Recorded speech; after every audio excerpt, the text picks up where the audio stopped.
அனைவருக்கும் இனிய மதிய வணக்கம்.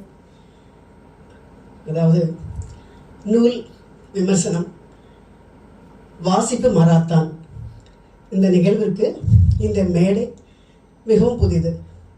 பிரத்யேகமாக நமது கல்லூரியில் பணிபுரியக்கூடிய அனைவருக்குமான ஒரு நிகழ்வாக இது இன்று அமைந்துள்ளது. இதுவரை இந்த நூல் மதிப்புரை என்பது நம் கல்லூரியில் ஆசிரியர்களுக்காக நடத்தப்படவில்லை என்றும் குறிப்பிட வேண்டும். அந்த வகையில் மிகுந்த ஒரு மனநிறைவை தரக்கூடிய ஒரு நிகழ்வு. இப்படிப்பட்ட ஒரு நிகழ்வுக்கு வித்திட்ட நமது இன்றைய சிறப்பு விருந்தினர் கொங்கு வேளாளர் தொழில்நுட்ப கல்வி அறக்கட்டளையின் துணைத் தலைவர் திரு ஏ.கே. இளங்கோ ஐயா அவர்களுக்கு மனமார்ந்த நன்றிகளை தெரிவித்துக் கொள்கிறேன். அதேபோல் இதற்கு அனுமதி வழங்கி நமக்கு எல்லா வகையிலும் உறுதுணையாக இருக்கக்கூடிய நமது கல்லூரியின் தாளாளர் திரு பி. சச்சிதானந்தம் ஐயா அவர்களுக்கும் எனது நன்றியை தெரிவித்துக் கொள்கிறேன். இந்த நிகழ்விற்கு செயல் வடிவம் கொடுத்து இன்று இந்த நிகழ்வு அருமையாக நடந்திட நமக்கு எப்போதும் வழிகாட்டியாக இருக்கக்கூடிய முதல்வர் வாசுதேவன் அவர்களுக்கும் எனது நன்றியை தெரிவித்துக் கொள்கிறேன். அடுத்ததாக இன்றைய நமது சிறப்பு விருந்தினை பற்றி சொல்லணும் அப்படின்னு சொன்னால் இளங்கோ சார்னே சொல்லி பழக்கம். ஸோ அவங்க 2016 19 வரைக்கும் நம்ம கல்லூரியினுடைய தாளாளராக இருந்தாங்க. இருந்த சமயம் இந்த ஆசிரியர் தினம் வரும்பொழுது கண்டிப்பாக ஆசிரியர்களுக்கு உகந்த ஒரு புத்தகத்தை தரணும் அப்படின்னு சொல்லி ஆரம்பித்து வச்ச முன்னேறு அவங்க தான். அப்படி அந்த மாதிரி 2014 கொடுக்க ஆரம்பித்து கிட்டத்தட்ட 2025 நம்ம கிட்டத்தட்ட 8-9 புத்தகங்கள் நாம் பெற்றிருப்போம். அதற்கு பின்னாடி அடுத்தடுத்து வரக்கூடிய தாளாளர்களும் அதனை தொடர்ந்தார்கள். அப்போ அந்த ஒவ்வொரு புத்தகத்தையும் தெரிவு செய்வதற்காக அவர் பட்டக்கூடிய மெனக்கடலும் தெரியும். ஏன்னா கண்டிப்பாக ஆசிரியர்களுக்கு அவர்களுடைய அந்த பணி சார்ந்த விஷயத்துக்கு உறுதுணையாக இருக்கக்கூடிய புத்தகமாகவோ அல்லது அவங்க மனநலன் சார்ந்ததாகவோ இருக்கணும் அப்படின்னு தான் தேடி தேடி புத்தகத்தை தெரிவு செய்வாங்க. அது மட்டும் இல்லை, அவங்க ஐயா தமிழ் மீது தீராத பற்று கொண்டவர் அப்படின்னு சொல்லணும்.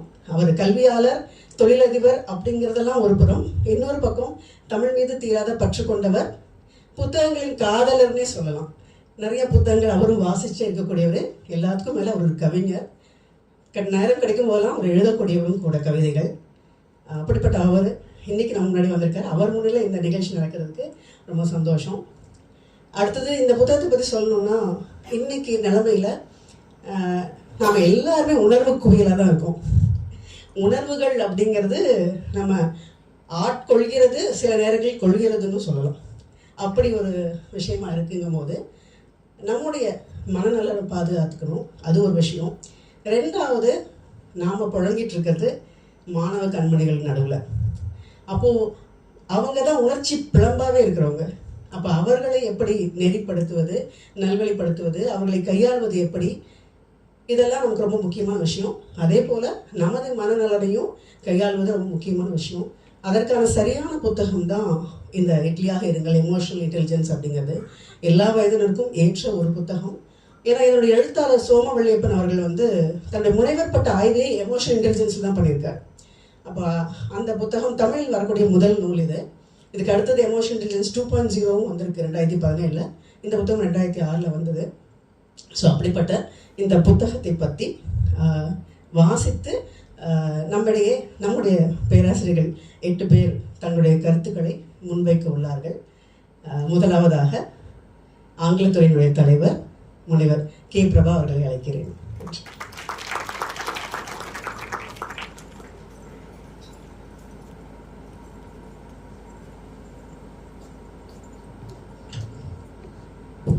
A very warm good afternoon to our most respected Vice President of KVIT Trust, Thiru A.K. Ilango Ayya avargal, and our beloved Principal Dr. S. Vasudevan sir, and all other learned members who have gathered here. Reading maketh a full man, conference a ready man, and writing an exact man. A reader lives 1,000 lives before he dies. The man who never reads lives only once. With this, I get into the book review. Book ரிவ்யூக்கு போகிறதுக்கு முன்னாடி நம்மளுடைய அறக்கட்டளையின் உறுப்பினர்களுக்கு என்னோட மனமார்ந்த நன்றிகளை தெரிவிச்சுக்கிறேன். இப்படி ஒரு புத்தகத்தை தேர்வு செஞ்சு நம்மளுக்கு கொடுத்ததுக்கு. ஏன்னா நாம படிச்சுட்டு மாணவர் சமுதாயத்துக்கு இதை கொண்டு போய் சேர்த்துவோங்கிற நம்பிக்கையில் கொடுத்துருக்காங்க. கண்டிப்பாக செய்வோங்க சார். இந்த நேரத்தில் நான் உறுதியளிக்கிறேன். புத்தகம் எப்படி ஆரம்பிக்கிறதுனா நிறைய யதார்த்தமான இதில் தான் எழுதியிருக்கார் வள்ளியப்பன் ஐயா அவர்கள். 1900 நிறைய கதைகளை சொல்லியிருப்பாரு. ஒரு இன்சிடென்ட் சொல்லணும்னா 1997 ஹெவி வெயிட் சாம்பியன்ஷிப் நடக்குது. யாருக்குன்னா மைக் டைசன், இவாண்டர் ஹோலிஃபீல்ட் 2 பேருக்கு நடுவில் யுத்தம் ரொம்ப சிவியராக நடந்துட்டு இருக்கு. எல்லாரும் அப்படியே பார்வையாளர்கள்லாம் ரொம்ப ஆவலாக பார்க்குறாங்க, என்ன நடக்குமோ, யார் ஜெயிப்பாங்களோ அப்படின்ட்டு. ஆனால் நம்ம மைக் டைசன் என்ன பண்ணிடுறாரு, இவாண்டர் ஹோலிஃபீல்டோட காதை பிடிச்சி கடிச்சு வச்சிடுறாரு. யாருமே அதை எதிர்பார்க்கல. It's something unnatural also. இது ஏன்றது நம்ம பின்னாடி பார்க்கலாம். அதே மாதிரி தான் 2002 இந்தியாவுக்கும் இங்கிலாந்துக்கும் மேட்ச் நடக்குது. ட்ராவில் முடிஞ்சிருது. அதனுடைய சந்தோஷத்தில் கங்குலி அப்படியே டிஷர்ட் வந்து இது பண்ணிட்டு சந்தோஷத்தில் கொதிக்கிறாரு. அது ஒரு புறம். அடுத்தது ஒரு கதை திரைப்பட விழாவில் பாலச்சந்திர ஐயா சொல்றாரு, பாரதி ராஜா படத்தை எடுத்ததுக்காக, பாரதி ராஜா இந்த புதிய வார்ப்புகள்ங்கிற படத்தை எடுத்ததுக்காக அவரை காலியே விலகலாம் அப்படின்னு. அவர் வேற விதமாக கூட சொல்லியிருக்கலாம், அவருக்கு பாராட்டு விழா நடத்தலாம், ஏதாவது சொல்லியிருக்கலாம். ஆனால் அவர் காலியே விலகலாம் அப்படிங்கிறாரு. இதுக்கான இதை பின்னாடி பார்க்கலாம் ஏன் அப்படின்ட்டு. இப்போ வர்றது தான் நம்மளுடைய ஆட்டத்தினுடைய நாயகன். யாரு சொல்லுங்க? Emotional intelligence. நம்ம எல்லாருமே கேள்விப்பட்டிருப்போம் அன்றாட வாழ்க்கையில எமோஷனல் இன்டெலிஜென்ஸ் அப்படின்னா என்னன்னு. இன்னும் அதுக்கு ஆக்சுவலாக தமிழ் பெயர் கூட கொடுக்கல. அதனால புத்தகத்தில் கூட பார்த்தீங்கன்னா எமோஷனல் இன்டெலிஜென்ஸ் அப்படின்னு தமிழில் தான் இருக்கும். அதனால தான் நம்மளுடைய வள்ளியப்பன் ஐயா வந்து உங்களுக்கு பிடிச்ச பேர் அதில் வச்சுக்கோங்க அப்படின்னு சொல்லிட்டாரு. இட்லி அப்படின்னு வச்சுக்கிட்டாங்க. So we all know what IQ is. அன்னைக்கு நம்ம இளங்கோ ஐயாவும் சொன்னார். ஸோ ஐக்யூ அப்படிங்கிறது it can give us food, but whereas emotional intelligence it gives us feast. ஃபுட்னா நார்மலான உணவு, ஃபீஸ்ட்னா விருந்து. நமக்கு உணவு வேணுமா விருந்து வேணுமானா என்ன சொல்லுவோம்? விருந்து தானே பிரியப்படுவோம் எல்லாருமே. So that is what. அதுதான் வந்து எமோஷனல் இன்டெலிஜென்ஸில் தாமஸ் ஹவார்ட் கார்டனர் அப்படின்றவர் 1983 ஹீஸ் அன் அமெரிக்கன் சைக்காலஜிஸ்ட். அவர் தான் தன்னுடைய தியரி ஆஃப் மல்டிபிள் இன்டெலிஜென்ஸில் இதை சொல்லியிருக்காரு. அண்ட் அவர் எப்படி சொல்றாருன்னா, இன்டெலிஜென்ஸ் வந்து 7 types as we all know: verbal, logical, musical, visual, body, emotional, interpersonal, likewise. So அவர் இன்னும் முக்கியமாக அந்த புத்தகத்தில் என்ன சொல்லியிருக்காருன்னா, team work, any kind of work that is been done as a team. ஏன்னா டீம் அப்படிங்கும்போது எல்லாரோட எண்ணங்களும் ஒரே அலைகளில் இருக்கும். ஸோ சக்ஸஸ் அப்படிங்கிறது அங்கே தவிர்க்கவே முடியாது. கண்டிப்பாக யூ வில் கெட் சக்ஸஸ். அதான் சொல்றாரு, ஐக்யூ அப்படிங்கிறது நம்மளுக்கு ஒரு வேலையை வாங்கி கொடுக்கும். It will give you good job, but emotional intelligence will help you to get in to higher positions in that job. அதுதான் சொல்றாரு. ஃபார் எக்ஸாம்பிள், ஒரு பிஸ்னஸ் மேன் ஒருத்தர் இருக்காருங்க. அவர் வந்து ஒரு ஃபாரின் ட்ரிப் போறாரு, ஃப்ளைட் போர்ட் பண்ணணும், ஒரு கார் டாக்ஸி புக் பண்ணியிருக்காரு. பார்க்குறாரு, 4:30 வர சொல்லியிருந்தாரு. த டிரைவர் ஹாசன் டர்ன்ட் அப். 4:45 ஆகுது, 5 மணி ஆகுது, 5:15 ஆகுது, பட் வரவே இல்லை. ஆனால் ஒரு 5:30 போல் வராரு.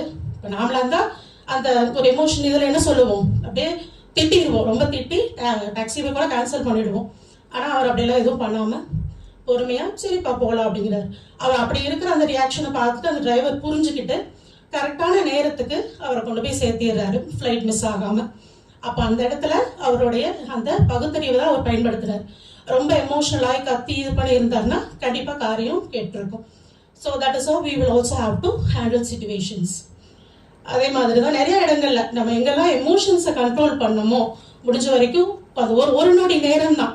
நம்ம ஏன் செய்கிறோம், எதுக்கு செய்கிறோம் அப்படிங்கிறத, அது எதுவாக இருந்தாலும் சரி, அதை யோசிச்சு செஞ்சோம் அப்படின்னா பல பிரச்சனைகள்லேருந்து நம்மளை பாதுகாத்துக்க முடியும். அதே மாதிரி தான் நிறைய பிரெயினுடைய அந்த ஆக்டிவிட்டிஸ் பற்றி பேசியிருப்பாரு. நம்மளுடைய பிரெயினுடைய 80% ஆஃப் த ஒர்க் வந்து எப்படி நடக்குது அப்படின்னா நியோ கார்டெக்ஸ் அப்படிங்கிற அந்த பார்ட்ல இருந்து தான். ஃபார் அனிமல்ஸ் வந்து for them it is only needs. First தான் போய் வேட்டையாடும், சாப்பிடும், அவ்வளவே தான். But for a human being not like that. நம்ம ஃபர்ஸ்ட் என்ன பண்ணுறோம், கடைக்கு போகிறோம், பொருள் வாங்குறோம், சமைக்கிறோம், எல்லாம் பண்ணுறோம். It is a process, it's a healthy process. அப்புறம் தாங்க இன்னொரு முக்கியமான ஆள் இங்கே இருக்காங்க. யாருன்னா அமிக்டலா. அவர் பார்க்குற வேலை தான் இது எல்லாம். எல்லா பிரச்சனைக்கும் டக்குன்னு அந்த உணர்ச்சி வசப்பட்டது, கோபம், ஃப்ரஸ்ட்ரேஷன், இது எல்லாமே வந்து இங்கேருந்து தான் நம்மளுக்கு வருது. இட்ஸ் சின்ன ஒரு பாதாம் சைஸில் தான் இருக்கும் அது நம்மளுடைய பிரெயினில். அதனால தான் அதனுடைய கிரீக் நேமான அமிகிட்டா அப்படிங்கிறதே கொடுத்துட்றாங்க. It's a reservoir of emotions. So அதே மாதிரி தான் இன்னொரு நிகழ்வு சொல்லியிருப்பாரு. ரம்யா ரவி அப்படின்னு சொல்லிட்டு ஒரு நியூலி மேரிட் கப்பல். அவங்க வந்து அந்த அன்னைக்கு அவங்களுக்கு ஃபர்ஸ்ட் ஆனிவர்சரி அந்த இயர். அப்போ மனைவி சொல்கிறாங்க, சாயந்தரம் நேரமாக வந்துருங்க, வெளியில் போகலாம் அப்படின்ட்டு. அப்போ ரவி வந்து சரின்ட்டு போயிட்டாரு. ஈவினிங் ஆச்சு, பட் வரவே இல்லை, அந்த சொன்ன டைமுக்கு வரல. இவங்க ஃபோன் பண்ணி பார்க்குறாங்க, பிக் பண்ணவே இல்லை. இவருக்கு இந்த அம்மாவுக்கு ஒரே டென்ஷன், ஃபர்ஸ்ட் ஆனிவர்சரியில் இப்படியா அப்படின்ட்டு அவங்க எல்லாம் சாப்பிட்டுட்டு படுத்துடுறாங்க. அடுத்த நாள் காலையில் ஒரு கிஃப்ட் ஒன்று கொடுக்குறாரு இந்த அம்மாவனுக்கு அப்படின்ட்டு. அவங்க தூக்கி வீசி எறிகிறாங்க. அதுக்குள்ள ஏதோ ஒரு கிளாஸ் ஆர்டிக்கல் இருந்திருக்கு. உடனே எல்லாம் உடஞ்சி போச்சு. உடஞ்சி போனதுக்கு அப்புறம் தான் அவங்க ரியலைஸ் பண்ணுறாங்க, அது நம்ம ரொம்ப உணர்ச்சி வசப்பட்டுட்டோமோ அப்படின்னு. அப்புறம் தான் போய் அதை எடுத்து பார்க்குறாங்க. பார்த்துட்டு ஒரு கிஃப்ட் கொடுத்துருக்காரு அவர் கிளாஸ் ஆர்டிக்கலில். சொல்கிறாரு, நான் வராதுக்கு காரணமா என்னுடைய முக்கியமான நண்பருக்கு திடீர்னு விபத்து ஏற்பட்டு போச்சு, நான் போய் அதை அட்டன் பண்ணுற வேண்டிய சூழ்நிலையில் இருந்தால் அதனால் வரலன்னு. அந்த ஒரு நிமிஷ நேரம் அவர் ஏன் தாமதமாக வந்தாருன்னு காரணம் கேட்டிருந்தாங்கன்னா அந்த இடத்துல அந்த பிரச்சனையும் உருவாயிருக்காது. ஸோ சொசைட்டியில் நிறைய problems, most of the divorce cases, most of the things occurs only because of this. Then try to understand people and situations. எப்பவுமே வந்து ஒரு தரப்பினர் சொல்றதை வச்சு மட்டுமே ஒருத்தரை நாம கணிச்சிட முடியாது. அந்த சூழ்நிலை அவங்களை அப்படி நடந்துக்க வச்சிருக்கலாம். So try to understand and try to adjust with people and be self-aware always. அவர் சொல்றது அதுதான், முதல்ல உங்களை நீங்க தெரிஞ்சுக்கோங்க, நம்ம யாரு, நம்மகிட்ட என்ன இருக்கு. ஏன்னா நம்ம சைடும் நிறைய ஒரு விஷயம், ஒரு தவறு நடந்துருச்சுன்னா அதுல நல்லா யோசிச்சு பொறுமையா பார்த்தோம்னா, அட ஆமா இதுல நம்ம மேலேயும் தப்பு இருக்கு அப்படின்னு அந்த நிமிஷ நேரம் அதை உணர்ந்துட்டோம்னாவே பெரிய விஷயம். To control anger every time. அப்புறம் நிறைய கதைகள் சொல்லியிருப்பாரு, நேரம் கருதி அதை நான் அப்படி குறைச்சிக்கிறேன். நம்மளுடைய லைஃப் இல்லை ஃப்ரெண்ட்ஷிப் ஆகட்டும், ஃபேமிலி ஆகட்டும், எல்லாமே long term goals. Every time we are associated with people. நம்மளுடைய வாழ்க்கையினுடைய எல்லா கட்டங்களுமே மனிதர்களோட இணைந்ததாக தான் இருக்கும். அதனால முடிஞ்ச வரைக்கும் ஏன் எதுக்கு அப்படிங்கிறத அந்த கேள்வியை கொண்டு வந்துட்டோம்னாவே மனசுக்கு, நம்ம மனசு உடனே பிரெயினுக்கு சொல்லிடும், இல்லை இதை செய்யாத, இல்லை இதை சொல்லாத அப்படின்ட்டு. தென் பீங் யுனைடட் இஸ் டஃப். கண்டிப்பா எல்லாரோடையும் ஒத்து போய் எல்லா நேரமும் நம்ம எமோஷனலை கண்ட்ரோல் பண்ண முடியுமா அப்படிங்கிறது அது கொஞ்சம் இதுதான், பட் வி ஹாவ் டு. அதே மாதிரி தான் இன்னொரு எக்ஸாம்பிள் சொல்லியிருப்பாரு. ஒரு ஐ டாக்டர் ஒருத்தர் இருப்பாரு. அப்போ ஒரு கோபால் அப்படிங்கிறவர் தன்னுடைய அப்பாவை கூட்டிகிட்டு போயிருப்பாரு. உள்ளே போனோடனே அவர் கண்ணு ரெண்டு எடுத்திருப்பாங்க, பச்சை துணி கட்டி தான் கூட்டிகிட்டு போயிருப்பாரு. உள்ளே போனோடனே டாக்டர் ரொம்ப அப்படியே ஒரு சிரியும் சிரிப்பார். எல்லாருக்கும் ஒரே ஆச்சரியமா இருக்கும், நர்ஸ் எல்லாருக்குமே. இது என்னடா, அது இவர் ஒரு கண் டாக்டரா இருந்துட்டு ரெண்டு கண்ணையும் அவருக்கு எடுத்துட்டாங்க, எதுக்காக இப்படி சிரிக்கிறாரு அப்படின்னு. அப்புறமா அவர் ஏற்கனவே கோபால் வந்து அவங்க அப்பாவை அங்கே சிகிச்சைக்காக கூட்டிகிட்டு போயிருந்திருப்பாரு. இவரும் அதே கருத்தாக சொல்லியிருப்பாரு, கண் முழுசா இதாகிடுச்சு, எடுத்துடணும்னு. கோபால் இருந்தாலும் பரவாயில்லன்னு வேற ஹாஸ்பிட்டல்லாம் போய் பார்த்துட்டு சரியாகலன்னு திரும்பி இவர்கிட்டயே சிகிச்சைக்கு வந்திருப்பாரு, செக்அப்க்கு வந்திருப்பாரு. அதனால இவருக்கு ஒரு நக்கல், நீ வந்து நான் சொன்னபடி தானே ஆச்சு அப்படின்னு. ஆனால் அந்த இது வந்து அந்த எதிர்த்தரப்பினருக்கு எந்த அளவுக்கு காயப்படுத்தி இருக்கும் அப்படிங்கிறத அவர் உணரல. இந்த மாதிரி நிறைய கதைகளை சொல்லி இது பண்ணார். ஃபைனலாக 3 layers ஆஃப் இட்லி. ஃபர்ஸ்ட் லேயர்னு பார்த்தீங்கன்னா கிரவுண்ட் ஃப்ளோர், எதுக்கு எடுத்தாலும் உணர்ச்சி வசப்படுறது, அழுகிறது, கோபம், இது எல்லாமே. செகண்ட் ஃப்ளோர் அப்படிங்கிறது தங்கிட்டு அப்படி ஒரு இது இருக்கிறது தெரியும், எதுக்கு எடுத்தாலும் கோவப்படுறோம் பண்ணுறோன்னு, ஆனால் அதை மாற்றிக்க என்றைக்குமே முயற்சி செய்ய மாட்டாங்க அவங்க. டாப் ஃப்ளோரில் இருக்கிறவங்க நம்ம இட்லி ஆட்கள். கரெக்டாக சூழ்நிலையை புரிஞ்சுப்பாங்க, மனிதர்களை படிச்சுப்பாங்க, சூழ்நிலைக்கு ஏற்ப தங்களை மாற்றிக்குவாங்க. அதனால தான் இந்த முதல் நான் சொன்ன அந்த கதைகள், மைக் டைசன், கங்குலி ஸ்டோரி எல்லாமே வந்து அவங்க எல்லாமே எமோஷன்ஸ்க்கு முக்கியத்துவம் கொடுத்ததுனால சச் ப்ராப்ளம் அக்கர்ட். இந்த வாய்ப்பளித்த நமது நிறுவனத்தினருக்கு அனைவருக்கும் நன்றி கூறி பாராட்டி அமைகிறேன். நன்றி, வணக்கம்.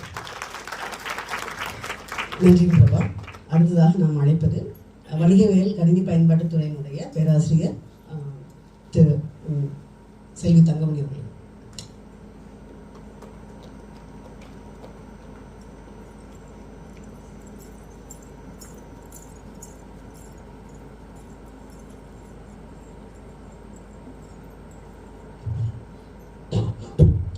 அனைவருக்கும் வணக்கம். எமோஷனல் இன்டெலிஜென்ஸ், இதுக்கு சரியான தமிழாக்கம் இல்லை அப்படின்னு சொல்லி எனக்கு முன்னாடி பேசின ஆங்கிலத்துறை பேராசிரியர் பிரபா அம்மா சொல்லியிருந்தாங்க. எமோஷனல் அப்படின்னா உணர்ச்சி அப்படின்னு சொல்லியிருக்காங்க. இது 2000 ஆண்டுகளுக்கு முன்னாடியே தோன்றிய தொல்காப்பிய மெய்ப்பாடுகள் எண்வகை மெய்ப்பாடுகளாக இந்த உணர்ச்சி தோன்றிருக்காங்க. அந்த மெய்ப்பாடுகள் 8 வகை மட்டும் அப்படின்னு சொல்லாம அவை தோன்றக்கூடிய நிலைகாயங்கள் என்ன. இங்க எமோஷனல் இன்டெலிஜென்ஸ் அப்படிங்கிற இந்த புத்தகத்துல குடிச்சிருக்கக்கூடிய ஒவ்வொரு மெய்ப்பாடுகளும், ஒவ்வொரு உணர்ச்சியும், கோபம், அச்சம், பயம், சிரிப்பு, மகிழ்ச்சி, இடிவரல், இந்த மாதிரி இருக்கக்கூடிய ஒவ்வொன்றுமே தோன்றக்கூடிய நிலைகாயங்கள் பார்த்தீங்கன்னா ஒவ்வொன்றும் வேற இருக்கும். ஒரு கிரிக்கெட் பந்தயம் அப்படின்னு வச்சுக்கிட்டாங்கன்னா மட்டைப்பந்து ஆட்டத்துல அவரோட மகிழ்ச்சியை கொண்டிருக்கும், அடுத்து மற்றவங்கள காயப்படுத்தணும், அவரை வெறுப்பேற்றணும் அப்படிங்கிற சூழ்நிலையில அவர் எதை பயன்படுத்துறாரு? தன்னோட சேட்டைகள் குரங்குத்தனமாகத்தான் இருக்கும் அப்படின்னு தெரிஞ்சும் தன் கையில் வச்சிருக்கக்கூடிய மட்டைப்பந்தை தூக்கி அவர் அந்த மைதானத்தை ஒரு சுற்று வருகிறார். அது அவருக்கு அந்த இடத்துல அங்க இருக்கக்கூடிய காரணம் அவரை வந்து வெறுப்பேற்றணும். மற்றபடி மற்றவங்க என்ன நினைப்பாங்கன்னு இல்லை. அந்த மாதிரி அவருக்கு அந்த சூழ்நிலையில என்ன தோன்றுதோ அதை செய்யணும் அப்படிங்கிறாங்க. அதான் மெய்ப்பாடுகள் அப்படிங்கிறாங்க. இதான் இலக்கணத்துல மெய்ப்பாடுகள் தோன்றக்கூடிய நிலைக்கலன்கள் அப்படின்னு சொல்லியிருப்பாங்க. அதைத்தான் இங்க நமக்கு அமிக்டலா செய்யக்கூடிய 7 விஷயங்களும். அதே மாதிரி ஒவ்வொரு மனிதனுக்குள்ளும் பல்வேறு திறன்கள் இருக்கும். இப்ப நான் கணினி துறையில இருக்கேன்னா கணினி மட்டும்தான் தெரியும், மற்ற மொழிகள் தெரியாது. கணக்கு துறையில இருக்குன்னா கணக்கு மட்டும் தான் தெரியும். எனக்கு சங்கீதமும் தெரியும், பரதநாட்டியமும் தெரியும். அந்த மாதிரி ஒவ்வொரு துறையில இருக்கவங்களுக்கும் ஒவ்வொருத்தரும் ஒன்றுக்கு மேற்பட்ட பல விஷயங்கள் தெரியும் அப்படிங்கிறத அவரு அமிக்டலாவோட சொல்லியிருக்காரு. அது மட்டும் இல்லாம நமக்கு கட்டுப்பாடு அப்படிங்கிறது ஒரே ஒரு கணம் முன்னாடி நம்ம யோசிச்சிருந்தோம்னா அதை நம்ம செஞ்சிருக்க மாட்டோம். தன்னோட மகள் தெரிஞ்சு எந்த ஒரு தந்தையும் துப்பாக்கி எடுத்து சுடப்ப மாட்டார். அவர் அந்த இடத்துல நேசிச்சு ஏதோ ஒரு திருடன் இருக்கிறான், நமக்கு ஏதோ உயிர் ஆபத்து ஏற்படுத்தக்கூடியவாரு அப்படிங்கிற எண்ணத்துலதான் அவர் அந்த இடத்துல துப்பாக்கி இருப்பாரு. அந்த ஒரு கணம் தன்னுடைய மகள் அப்பா என்று விழிக்கும் போது அந்த எந்த ஒரு தந்தையும் துப்பாக்கியால சுட்டுக் கொள்ளணும் அப்படிங்கிற எண்ணம் அவருக்கு வந்திருக்காரு. இருந்தாலும் அவரையும் மீறி அந்த அமிக்டலாவோட நியூ கார்ட்ஸ் அப்படிங்கிற செயல் அனிச்சையாக நடக்கும் அப்படிம்பாங்க. நம்மளோட தும்பல் வரது, இந்த மாதிரி இருக்கக்கூடிய சில விஷயங்களை நம்ம நினைச்சாலும் தவிர்க்க முடியாது. அது அனிச்சை செயல்கள் அப்படிங்கும். அதே மாதிரிதான் இந்த அனிச்சையாக மகள்னு சரியாம அவர் சுட்டுக் கொண்டது. அதே மாதிரி இது உண்மையாவே அமெரிக்கால பாபி அப்படிங்கிற ஒரு பொண்ணுக்கு நடந்ததா சொல்லியிருப்பாங்க. நம்மளோட இமோஷனல் புத்தகத்துல அதான் மாலதி அப்படிங்கிற பொண்ணு தன்னுடைய தோழி கீதாங்கிற வீட்டுக்கு போறத சொல்லியிருப்பாங்க. அது உண்மையான சம்பவம் நடந்தது அமெரிக்கால இருக்கக்கூடிய பாபி அப்படிங்கிற ஒரு பொண்ணுக்கு. அப்பாவுக்கு நம்ம ஒரு இன்ப உணர்ச்சி கூட்டலாம், அப்பாவுக்கு சந்தோஷப்படுத்தலாம் அப்படிங்கிற ஒரு சொல்றதுக்காக தான் வந்திருப்பாங்க. இருந்தாலும் அந்த இடத்துல அவங்க நினைச்சது என்னன்னா, அப்பா கிட்ட ஒரு மகிழ்ச்சி ஏற்பாடு வந்திருக்காங்க. இருந்தாலும் தன்னை அறியாம அவங்க அப்பா அந்த ஒரே ஒரு கணம், அதே மாதிரிதான் எதா இருந்தாலும் ஒரு கணம் முன்னாடி யோசிச்சு செயல்பட்டோம் அப்படின்னா இதை நம்ம செய்ய மாட்டோம் அப்படிங்கிறத இங்க நம்ம சொல்லியிருக்கலாம்.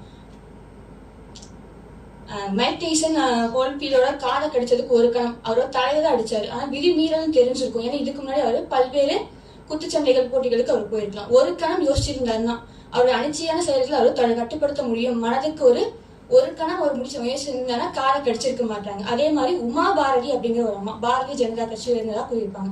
அவங்க அந்த இடத்துல துறவு வாழ்க்கையை மேற்கொண்டு அவ்வளவு தனிமையில வாழ்ந்துட்டு இருக்காங்க. அவங்க எப்படி அவங்க போய் ஒரு பேசிட்டு இருக்கும்போது ஒருவருடைய கடிதத்தை கிழிச்சு போட்டிருக்காங்கன்னு பாத்தீங்கன்னா அவங்க ஒரு கணம் யோசிச்சிருந்தாங்கன்னா தன்னோட நிலை வந்துக்கலாம். நம்ம 1000 விஷயங்கள் மாணவர்களுக்கு நல்ல விஷயமா சொல்லியிருப்போம். ஆனா ஏதோ ஒரு கணத்துல நம்ம கோபமா பேசிட்டோம்னா அந்த 1000 இருக்கவும் அந்த ஆசிரியர் சிறுமூஞ்சி ஆசிரியராகவே தான் அவங்க கிட்ட இருப்பாங்க. அந்த மாதிரிதான் அந்த உமாபாரதி அம்மாவுக்கும் சரி, கங்குலிக்கும் சரி, எத்தனையோ பிரச்சனைகள் எத்தனையோ இதுவும் வென்றிருக்கலாம். ஆனா நமக்கு கடைசி வரைக்கும் மனதில் பதிஞ்சிருக்கிறது ஒரே ஒரு தவறு தான். நம்ம 100 நல்ல விஷயங்கள் செஞ்சாலும் 10,000 நல்ல விஷயங்கள் செஞ்சாலும் நம்ம 100 மாணவர்கள் கிட்ட அன்பாக அரவணைப்பாக இருந்தாலும் ஒரு மாணவரை நம்ம கடுமையா பேசுறதோ கடுமையா திட்டுறதோ பார்த்துட்டாங்கன்னா அங்க இருக்கக்கூடிய மீறி 99 பேர் மாணவர்களுக்கு நம்ம கடுமையான ஆசிரியராக தான் கணிச்சிருக்கோம். அதே மாதிரிதான் நம்ம உணர்ச்சிகளை கட்டுப்படுத்தணும். படின்னு சொல்லி அறிவு சொல்லுது. மனம் இந்த ஒரு கிரிக்கெட் மேட்சும் பாத்திரலாம், 1 மணி நேரம் தான் இருக்க போய் முடிஞ்சிடும், அதுக்கப்புறம் படிக்கலாம். அந்த 1 மணி நேரத்துக்கு அப்புறம் நமக்கு அசதி வந்துடும், கட்டாயம் நம்ம போய் படுக்கதான் பார்ப்போம். அறிவு சொல்றதை நம்ம கேட்கணும், மன சொல்றதை நம்ம கேட்கக்கூடாது அப்படிங்கிறாங்க. ஆனா எல்லா விஷயத்திலயும் அறிவு சொல்றதை மட்டுமே கேட்டோம்னா நம்ம மனசாட்சி இல்லாத ஒரு மனிதனா மாறிடுவோம். எல்லாம் சொல்லி நான் எனக்கு அறிவு இப்படிதான் இருக்கு, நான் இப்படிதான் சொல்லுவேன், எனக்கு உடம்பு சரியில்லை அதனாலதான் எழுதிட்டு வரேன் ஒரு மாணவன் சொன்னாலும், என்னால உடம்பு முடியலன்னு சொன்னாலும் எனக்கு அறிவு தான் இதை எழுதினாலும் நீ மார்க் போடுவ அப்படிங்கிற இடத்துக்கு நம்ம போகக்கூடாது. மனசாட்சிப்படி நம்ம கொஞ்சம் நடந்துக்கணும். இந்த புத்தகத்துல நான் தெரிஞ்சுக்கிறது என்னன்னு பாத்தீங்கன்னா, அனைத்து சமயத்திலும் எமோஷனல் இன்டெலிஜென்ஸ் அப்படிங்கிறது நம்மளை கட்டுப்படுத்தி தான் வச்சிருக்கணும். அதை கட்டுப்படுத்தக்கூடாத சூழ்நிலையில நம்ம அதை வெளிப்படுத்திடணும். என்னதான் நான் பெரிய ஆளுமையா இருக்கிறேன், இந்த இடத்துல நான் அழுகக்கூடாது அப்படிங்கிற சூழ்நிலை இருந்து அழுகக்கூடாதுதான். ஆனா அதையும் மீறி என்னையும் கட்டுப்படுத்த முடியாத ஒரு சூழ்நிலையில நான் அழுதுதான் ஆகும். அதையும் இதுதான் நான் கல் நெஞ்சக்காரனா இருக்கக்கூடாது அப்படிங்கிறத இந்த புத்தகத்தை படிச்சு நான் தெரிஞ்சுக்கிறேன். வாய்ப்பளித்த அனைவருக்கும் நன்றி. நன்றி தங்கமணி. அடுத்து நாம் அழைப்பது உயிர்வேதியியல் துறையின் நல்லன் அவர்களை.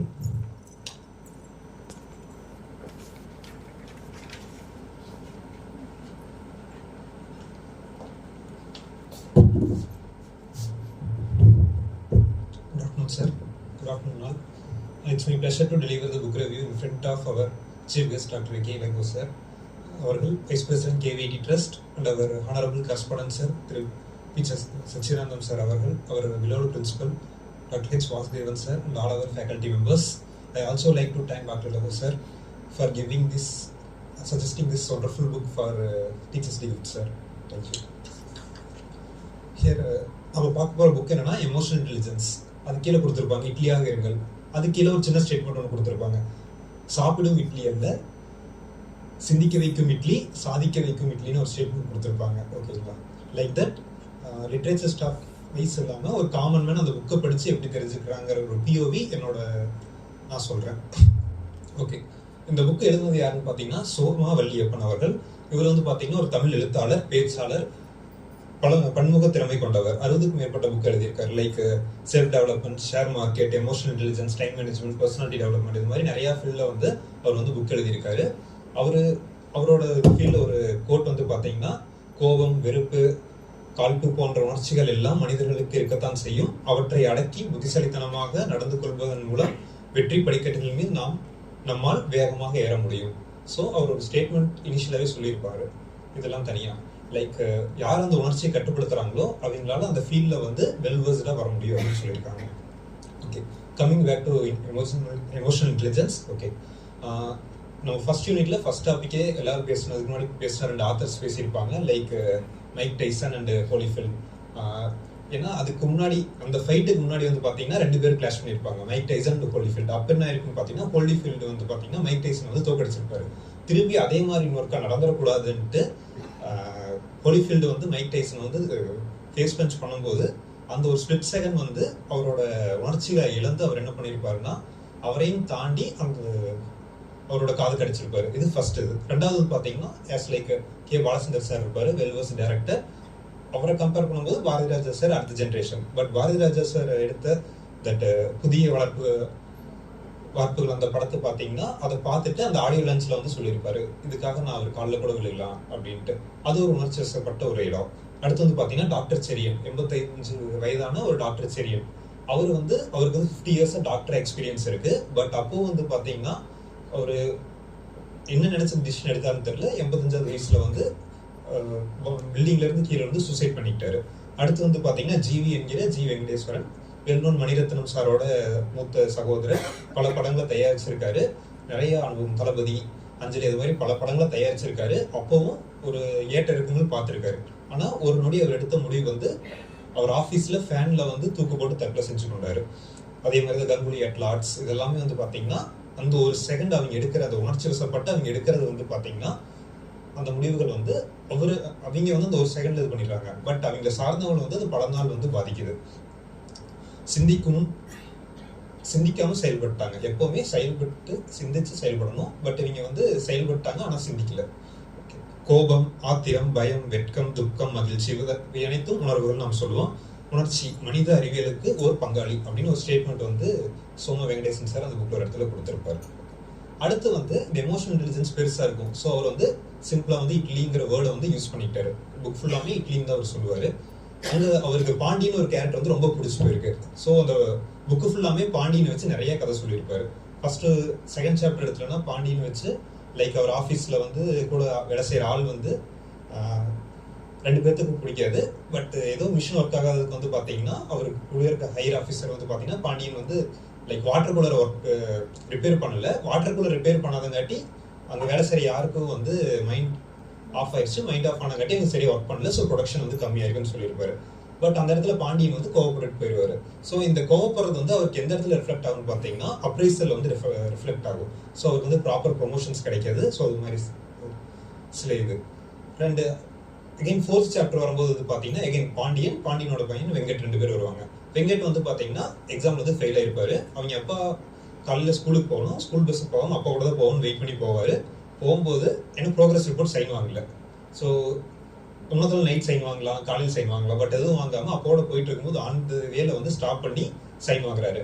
ஏன்னா ஃப்ரீ டைமில் வாங்கினா கண்டிப்பாக திட்டுவாங்க. ஸோ என்ன பண்ணுறாருன்னா எப்போ வாங்கினா கரெக்டாக இருக்குமோ அது கேட்டுட்டு வாங்குறாரு. அந்த இடத்துல சேம் பாண்டியன் வந்து கோவப்படல. ஏன்னா கோவப்பட்டாருன்னா பையனை திட்டுவாரு, டைம் ஆகும். இவர் ஆஃபீஸ் சரியா எடுத்துக்க போக முடியாது, பையன் ஸ்கூலுக்கு சரியா எடுத்துக்க போக முடியாது. ஸோ அந்த இடத்துல வந்து அவர் ஒரு முடிவு எடுக்கிறாரு, ஓகே சைன் பண்ணி கொடுத்துறாரு, அதாவது நைட்டு வீட்டுக்கு வந்து பார்த்துக்கலாம் அப்படின்ட்டு விட்டு போயிடுறாரு. இது ஒரு ஸ்டேட்மெண்ட். நெக்ஸ்ட் ரங்கராஜன் ஒருத்தர் இருக்காரு, ஒரு எம்என்சி கம்பெனியில் வந்து ஒரு ஹையர் அஃபீஷியலாக இருக்காரு. டெல்லி ஃப்ளைட்டுக்கு போகணும், 4:30 வர வேண்டிய கார் வந்து பார்த்தீங்கன்னா 5:30 வருது. டிரைவர் வந்து லேட் பண்ணிட்டாரு. பட் சேம் டிரைவரை திட்டாம அவர் அந்த இடத்துல வந்து இட்ஸ் ஓகே பார்த்துக்கலாம் அப்படின்றாரு. டிரைவரும் அந்த டைம் கூட விட்டுறாரு, அவர் டெல்லி போயிடுறாரு, எல்லா வீட்டையும் முடிச்சது. சப்போஸ் அவர் அந்த இடத்துல கோவப்பட்டு இருந்தாருன்னா ஃப்ளைட் பிடிச்சிருக்க முடியாது, அவர் அந்த மீட்டிங் போயிருக்க முடியாது, எம்என்சி கம்பெனி காட்டி அவர் டெர்மினேட் கூட பண்ணியிருக்கலாம். ஸோ அந்த இடத்த வந்து கரெக்டாக எமோஷன்ஸ் வந்து மேனேஜ் பண்ணிட்டாங்க. ஸோ எல்லாத்துக்கும் ஒரு இடத்துல ஒரு ட்ரிகர் பாயிண்ட் வரும். அந்த ட்ரிகர் பாயிண்ட்டை யார் மேனேஜ் பண்ணுறாங்களோ they will become well versed in their field. ஓகேங்களா? எந்த ஒரு இருந்தாலும் ஒரு ஸ்பிளிட் செகண்ட் நம்ம யோசிச்சோன்னா போதும். ஒரு டிசிஷன் எடுக்கிறதுக்கு முன்னாடி நம்ம ஏதாச்சும் உணர்ச்சி வசப்படும் போது ஒரு ஸ்பிளிட் செகண்ட் நின்று இது கரெக்டாக இருக்குமா, நம்ம செஞ்சோமா அப்படின்னு நம்ம கரெக்டாக பார்த்து பண்ணோம். எகைன் இன்னொரு ஸ்டேட்மெண்ட் சொல்லியிருப்பாரு, உணர்ச்சி வேகத்தில் நாம் எடுக்கும் முடிவுகள் பெரும்பாலும் தவறாகவே அமையும். ஓகேங்களா? பிகாஸ் நம்ம வந்து உணர்ச்சி வசப்பட்டு எடுக்கும்போது நாம் வந்து கான்சியஸாக இருக்க மாட்டோம். ஸோ அந்த இடத்துல வந்து அது வந்து நல்லதா கெட்டதா அப்படி எதுவும் நமக்கு தெரியாது. பட் 1 செகண்ட் நம்ம வெயிட் பண்ணி அதை திங்க் பண்ணி இதோட அவுட்புட் எப்படி இருக்கும்னு நம்ம பார்த்துட்டு பேசணும்.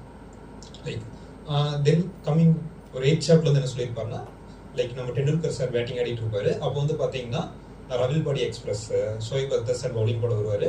2 பேருக்கு கிளாஷ். டெண்டுல்கர் சார் 90s வந்துடுவார்.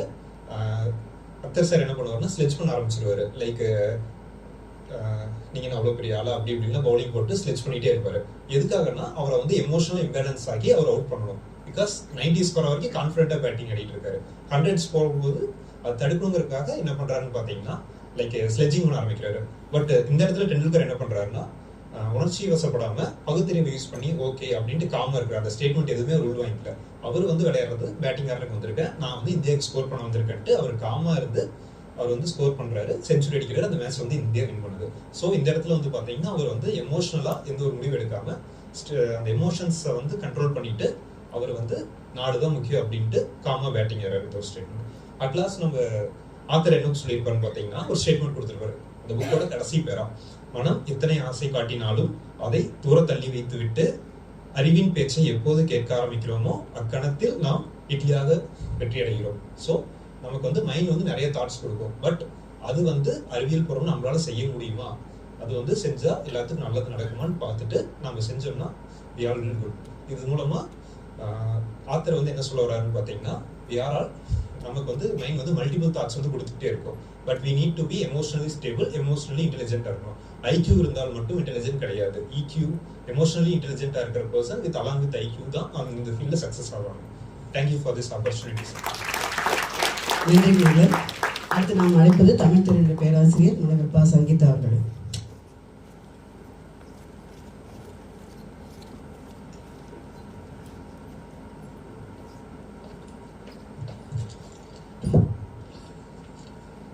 அனைவருக்கும் இனிய மதிய வணக்கம்.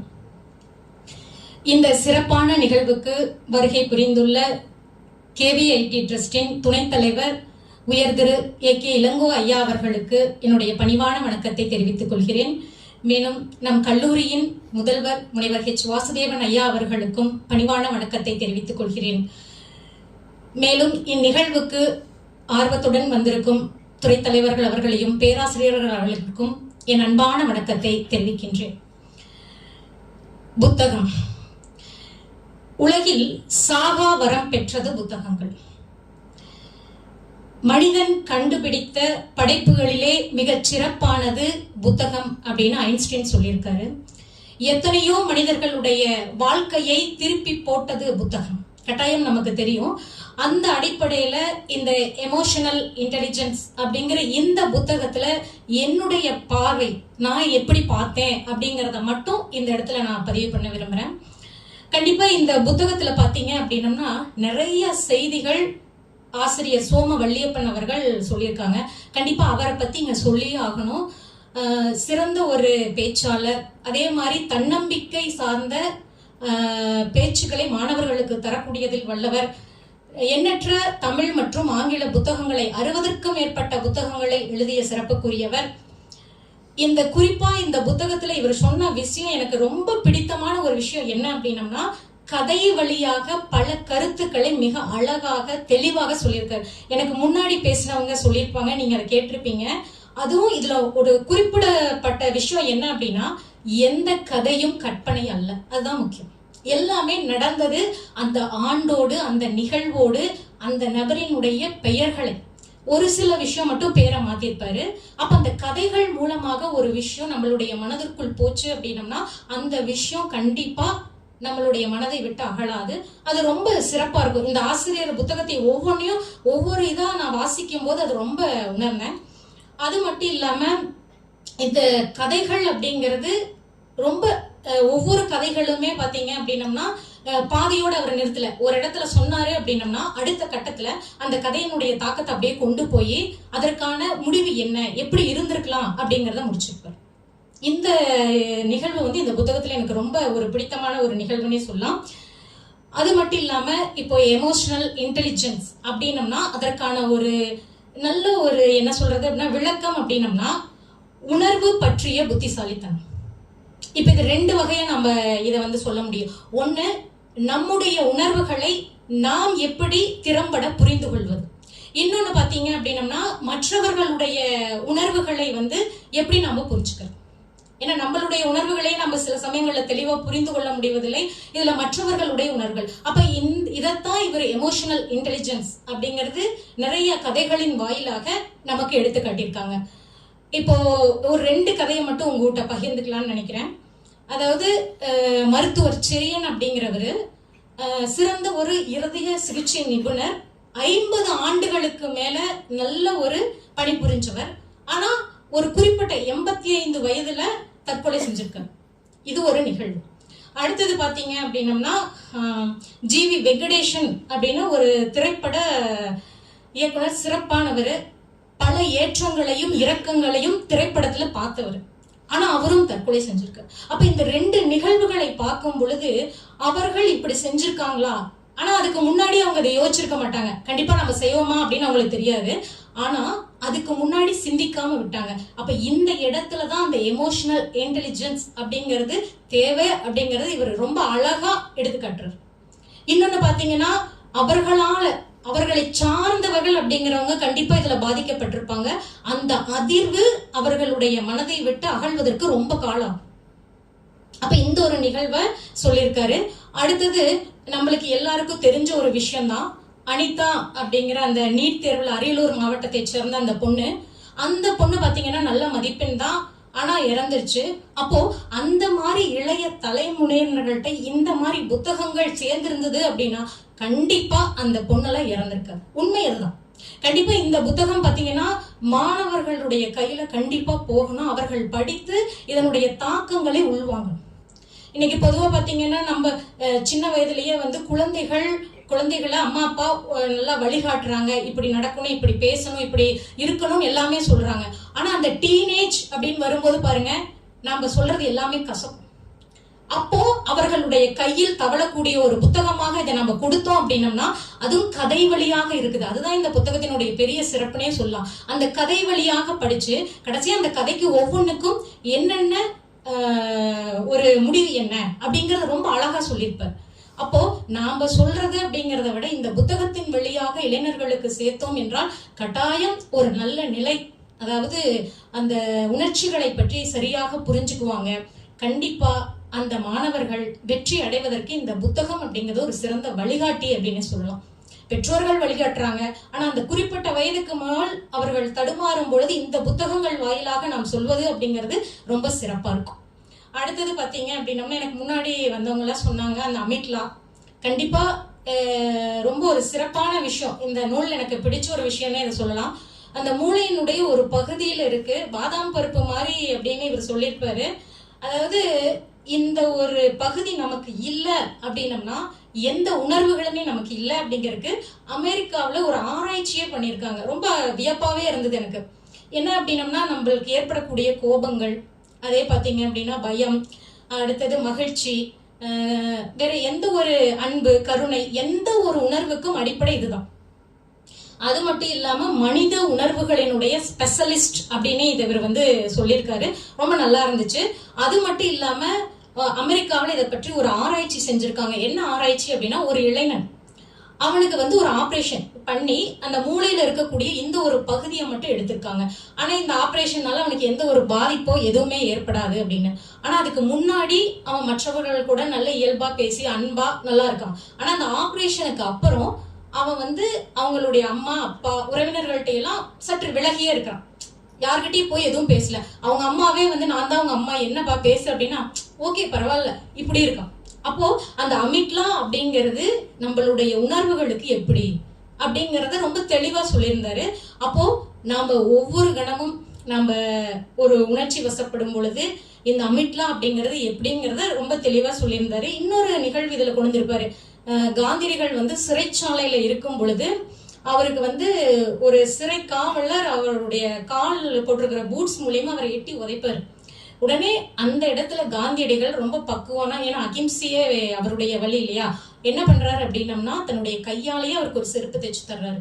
அந்த கனிவை காந்தியடிகளுக்கு கொடுத்தது இந்த அமிக்லா அப்படிங்கிற அந்த உறுப்பு தான். அதே மாதிரி காந்தியடிகளை கொண்ட கோட்சேவுக்கும் ஒரு தீவிரத்தை, அதாவது கொண்டுட்டாரு இல்லைங்களா, அந்த தீவிரத்தை கொடுத்தது அமிக்லா. அப்ப இதை நாம புரிஞ்சுக்கணும். கண்டிப்பா இந்த மாதிரி விஷயங்களை ரொம்ப அழகா தெளிவா சொல்லியிருப்பாரு. இன்னொன்னு பாத்தீங்க அப்படின்னம்னா நம்மளுடைய உள் உணர்வை பத்தி ஒரு கதை மாதிரி சும்மா ஒரு இதா சொல்லியிருப்பாரு. அது ரொம்ப நல்லா இருந்துச்சு. என்ன அப்படின்னம்னா ஒரு நம்மளுடைய உள் உணர்வு என்ன சொல்றதோ அதை கண்டிப்பா கேட்டு நடக்கும். ஒரு இளைஞன் வந்து அவனுக்கு பிடித்த ஒரு நடிகரினுடைய படம் திரைப்படத்துல வந்து ஃபர்ஸ்ட் காட்சி பார்க்கணும்னு ஆசை. அவனுடைய உள் உணர்வு அப்படி வந்துருச்சு. சரி போலான்னு நினைக்கிறான், எல்லாம் தயாராகிறான். ஆனால் என்ன நினைக்கிறான், கண்டிப்பா கிடைக்குமா, டிக்கெட் கிடைக்குமா கிடைக்காதா அப்படிங்கிற ஒரு பதட்டம் அவனுடைய மனசுல இருக்கு. அதுக்கப்புறம் சரி போலாம் அப்படின்னு ரெடி ஆகும் போது அந்த நேரத்துலதான் ஒரு டம்ளர் தண்ணிய குடிச்சிட்டு சரி அப்படின்ட்டு போலாமா அப்படின்னு யோசிக்கிறான். ஆனா அவனுடைய ஆழ் மனம் வந்து வேண்டாம், இப்ப போனோம் அப்படின்னம்னா நமக்கு அப்படிங்கிற மாதிரி ஒரு சஞ்சலம் அவனுக்குள்ள வருது. அதுக்கப்புறம் வந்து அமைதியாயிடுறான். அவனுடைய மனதை அவனே தேத்திக்கிறான். என்ன அப்படின்னா வேண்டாம் இன்னைக்கு போக வேண்டாம், இருக்கிற வேலையை முடிச்சுட்டு நாளைக்கு போலாம். அப்ப இதெல்லாம் எதுக்காக சொல்றேன்னா இன்னைக்கு நமக்கு கரூர்ல நடந்த ஒரு நிகழ்வு நமக்கு எல்லாத்துக்கும் நினைவு இருக்கும். அப்ப என்ன அப்படின்னா எந்த ஒரு விஷயம் அப்படின்னாமோ நம்ம அந்த உள் உணர்வுகளை உடனே செய்யணும், உடனே பண்ணணும் அப்படிங்கிற அந்த எண்ணம் இருக்கக்கூடாது. கண்டிப்பா யோசிக்கணும். நம்ம சூழ்நிலையில தான் மற்றவர்களும் இருப்பாங்க, அப்ப மற்றவர்களையும் யோசிக்கணும். அதைத்தான் வந்து இவர் என்ன சொல்றாரு அப்படின்னம்னா உணர்வு பற்றிய புத்திசாலித்தனம், எமோஷனல் இன்டெலிஜென்ஸ் அப்படிங்கிற நம்மளுடைய உணர்வை பற்றிய ஒரு புத்திசாலித்தனம் கண்டிப்பா நம்ம எல்லாத்துக்கிட்டே இருக்கணும் அப்படிங்கிறத சொல்றாரு. இன்னும் கடைசியா பாத்தீங்க அப்படின்னம்னா வெற்றிக்கு மனக்கட்டுப்பாடு அவசியம், ஆனா அமிக்லாக்கு அடிமையாக இருந்தது போதும். கண்டிப்பா நம்ம எல்லாருமே அப்படித்தான் இருப்போம். ஏன்னா ஒரு கட்டளை அங்கிருந்து வரும்போது அதை யாரும் அவ்வளவு சீக்கிரம் இது பண்ண முடியாது. ஆனா அறிவின் கட்டுப்பாட்டுக்குள் கொண்டு வர வேண்டும். பல விஷயங்களை மனசை கேட்டு செய்யறோம், ஆனா அறிவின் கட்டுப்பாட்டுக்குள் சரியா செய்யணும். கண்டிப்பா இந்த புத்தகம் அப்படிங்கிறது ஒரு சிறப்பான புத்தகம். என்னுடைய கடைசியா ஒரு பதிவு, இந்த புத்தகத்தை படிச்சதுக்கு அப்புறம் நான் நிறைய இடங்கள்ல பொதுவா வீட்டுல பாத்தீங்க அப்படின்னம்னா ரொம்ப இதெல்லாம் இருக்கும்போது டக்குன்னு யோசிப்பேன், இந்த இடத்துல இப்படி பேசக்கூடாது அப்படின்னு. அதனால ரொம்ப ஒரு சிறப்பான புத்தகம். ஆனால் கண்டிப்பா மாணவர்களுடைய கையில் இது தவழ வேண்டும் அப்படிங்கிறது என்னுடைய ஒரு ஆசை. வாய்ப்புக்கு நன்றி, வணக்கம். நன்றி சங்கீதா. அடுத்ததா நாம் அழைப்பது உளவியல் துறையினுடைய பேராசிரியர் ஸ்வேதா அவர்களை.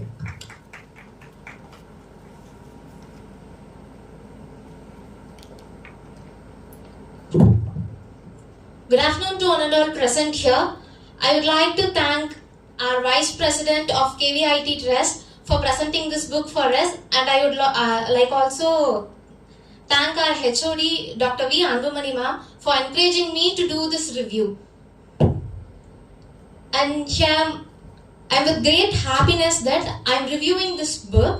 It is full of humble and profound things. Itliyaga Irangal by Soma Valliyappan. So இந்த புக்கோட டைட்டில் பார்க்குறப்ப வந்துட்டு இட்லியாக இருங்கள், இது என்ன எப்படி இருக்கு அப்படின்னு சொல்லிட்டு கொஞ்சம் ஃபன்னியா அந்த மாதிரி இருக்கும். பட் அது கன்சீல் பண்ணி வச்சிருக்கிற திங்ஸ் என்னவா இருக்கு அப்படின்னா கிரேட் விஸ்டம், நம்ம லைஃப் பத்தின பெர்ஸ்பெக்டிவ் என்னவா இருக்கு, நம்ம எப்படி நம்ம லைஃபை வந்துட்டு பாக்குறோம், நம்ம எப்படி வந்துட்டு ஒவ்வொரு இடத்துல பிஹேவ் பண்றோம் அப்படிங்கிற எல்லா பேசிஸும் வந்துட்டு இந்த புக்ல வந்து கொடுத்துருக்காங்க. ஸோ நம்மளோட ஆத்தர் பத்தி பார்த்தோம் அப்படின்னா அவர் வந்து ஒரு மோட்டிவேஷனல் ஸ்பீக்கர், ஆத்தர், அதே மாதிரி ஒரு மேனேஜ்மெண்ட் கன்சல்டன்டா வந்துட்டு இருக்காங்க. ஸோ அவங்களோட ரைட்டிங்ஸ்ல பார்க்கும்போது என்ன தெரியுது அப்படின்னா வந்துட்டு நம்மளோட கல்ச்சுரல் ரிலவன்ஸ், சிம்பிளிசிட்டி, அதே மாதிரி வந்துட்டு ப்ராக்டிக்கல் சைக்காலஜி பேஸ் பண்ணி என்னென்னலாம் கொடுத்துருக்காங்க அப்படிங்கிறது தெரியுது. அதே மாதிரி வந்து சில ஷார்ட் ஸ்டோரிஸ் மூலியமா வந்துட்டு அவர் கன்வே பண்ண வந்த விஷயத்த வந்து நமக்கு கன்வே பண்ணியிருக்காங்க. அண்ட் இங்க இந்த இட்லி அப்படிங்கறதோட பிலாசபி என்ன அப்படின்னு பார்த்தோம் அப்படின்னா வந்துட்டு நிறைய ஹீட்ல ஒரு ப்ரெஷர்ல தான் வந்துட்டு அந்த இட்லி வந்து நம்ம குக் பண்ணி எடுக்கிறோம். ஸோ அப்படி குக் பண்ணி எடுக்கிறப்பையும் வந்துட்டு அதோட டெக்ஸ்சர்லயும் அதோட நேச்சர்லயும் வந்துட்டு எந்த விதமான சேஞ்சஸுமே இல்லை. ஸோ அதே மாதிரி நம்ம லைஃப்ல நம்மளோட நேச்சரை வந்துட்டு நம்ம சாஃப்டா வச்சுக்கணும், பட் நம்மளோட எசன்ஸ் அப்படிங்கறது வந்துட்டு it should be very strong அப்படிங்கறத வந்துட்டு இங்க டிஃபைன் பண்றாங்க. ஸோ மித்த நான் ஃபிக்ஷனல் புக்ஸுக்கும் இதுக்கும் வந்துட்டு என்ன டிஃப்ரென்ஸ் அப்படின்னு சொல்லி நம்ம பார்க்கலாம் அப்படின்னா வந்துட்டு மித்த புக்ஸ் படிக்கிறப்ப வந்துட்டு ஒரு மோட்டிவேஷனல் வேர்ட்ஸ்னால வந்துட்டு ஒரு குட் ஃபீல் வேர்ட்ஸை மட்டும் வச்சு ஃபில் பண்ணாம வந்துட்டு எப்படி நம்மளோட பொட்டன்ஷியல் திங்ஸை வந்துட்டு நம்ம தெரிஞ்சுக்கிறது, நம்மளோட பொட்டன்ஷியலை வந்துட்டு எப்படி வந்துட்டு இந்த ஆத்தர் வந்து டைசெக்ட் பண்ணியிருக்காங்க, அந்த டைசெக்ஷன் மூலியமா வந்துட்டு எப்படி நம்மள க்ரூம் பண்ணிக்கலாம், செல்ஃபா நம்ம க்ரூம் பண்ணி எப்படி நம்ம வந்து இந்த வேர்ல்ட்ல ஷைன் ஆகலாம் அப்படிங்கறத எல்லாமே வந்துட்டு இந்த புக்ல வந்து ஸ்டேட் பண்ணியிருக்காங்க. ஸோ இதுல வந்துட்டு 3 இன்சிடென்ட்ஸ். ஸோ ஃபர்ஸ்ட் இன்சிடென்ட் என்ன அப்படின்னா ஆல்ரெடி வந்த பீப்புள் சொன்ன மாதிரி வந்து மைக் டைசனோட இன்சிடென்ட். ஸோ இங்க என்னோட பெர்ஸ்பெக்டிவ் வந்துட்டு கொஞ்சம் டிஃப்ரெண்டா இருக்கு. என்ன அப்படின்னா மைக் டைசனுக்கும் வந்துட்டு ஹோலிஃபீல்டுக்கும் வந்துட்டு ஃபர்ஸ்ட் அந்த பாக்ஸிங் இதுல வந்துட்டு ஃபைட் நடக்குது. ஸோ அந்த டைம்ல வந்துட்டு என்னன்னா ஹோலிஃபீல்ட் வந்துட்டு அவரோட தலையை வச்சு மைக் டைசனோட தலையில வந்து முட்டுறாரு. ஸோ அதுல இம்பல்சிவான அந்த அக்ரெசிவ் பிஹேவியர்ல தான் வந்துட்டு மைக் டைசன் இவரோட காதை வந்து கடிச்சிடுறாங்க. ஸோ இது வந்து இந்த இன்சிடென்ட் வந்து அப்படியே இருக்கட்டும், இவர் எவ்வளவு பெரிய சாம்பியனா இருந்தாலுமே சரி அவர் அந்த காது கடிச்சாருன்ற விஷயம் தான் வந்துட்டு பேச ஆரம்பிச்சாங்க. ஸோ இங்க அவரோட சக்சஸ் அப்படிங்கிறது கொஞ்சம் டிமினிஷ் ஆயிடுச்சு. ஸோ இந்த இடத்துல தான் வந்துட்டு நம்மளோட இன்டெலிஜென்ஸ் அண்ட் எமோஷனல் இன்டெலிஜென்ஸ்க்கும் வந்துட்டு வேரியேஷன்ஸ் வந்துட்டு சொல்றாங்க. அண்ட் நெக்ஸ்ட் திங் வந்துட்டு என்ன அப்படின்னா இந்த புக்ல வந்துட்டு ஒரு இண்டஸ்ட்ரியல் செட்டப் பேஸ் பண்ணி சொல்லியிருப்பாங்க.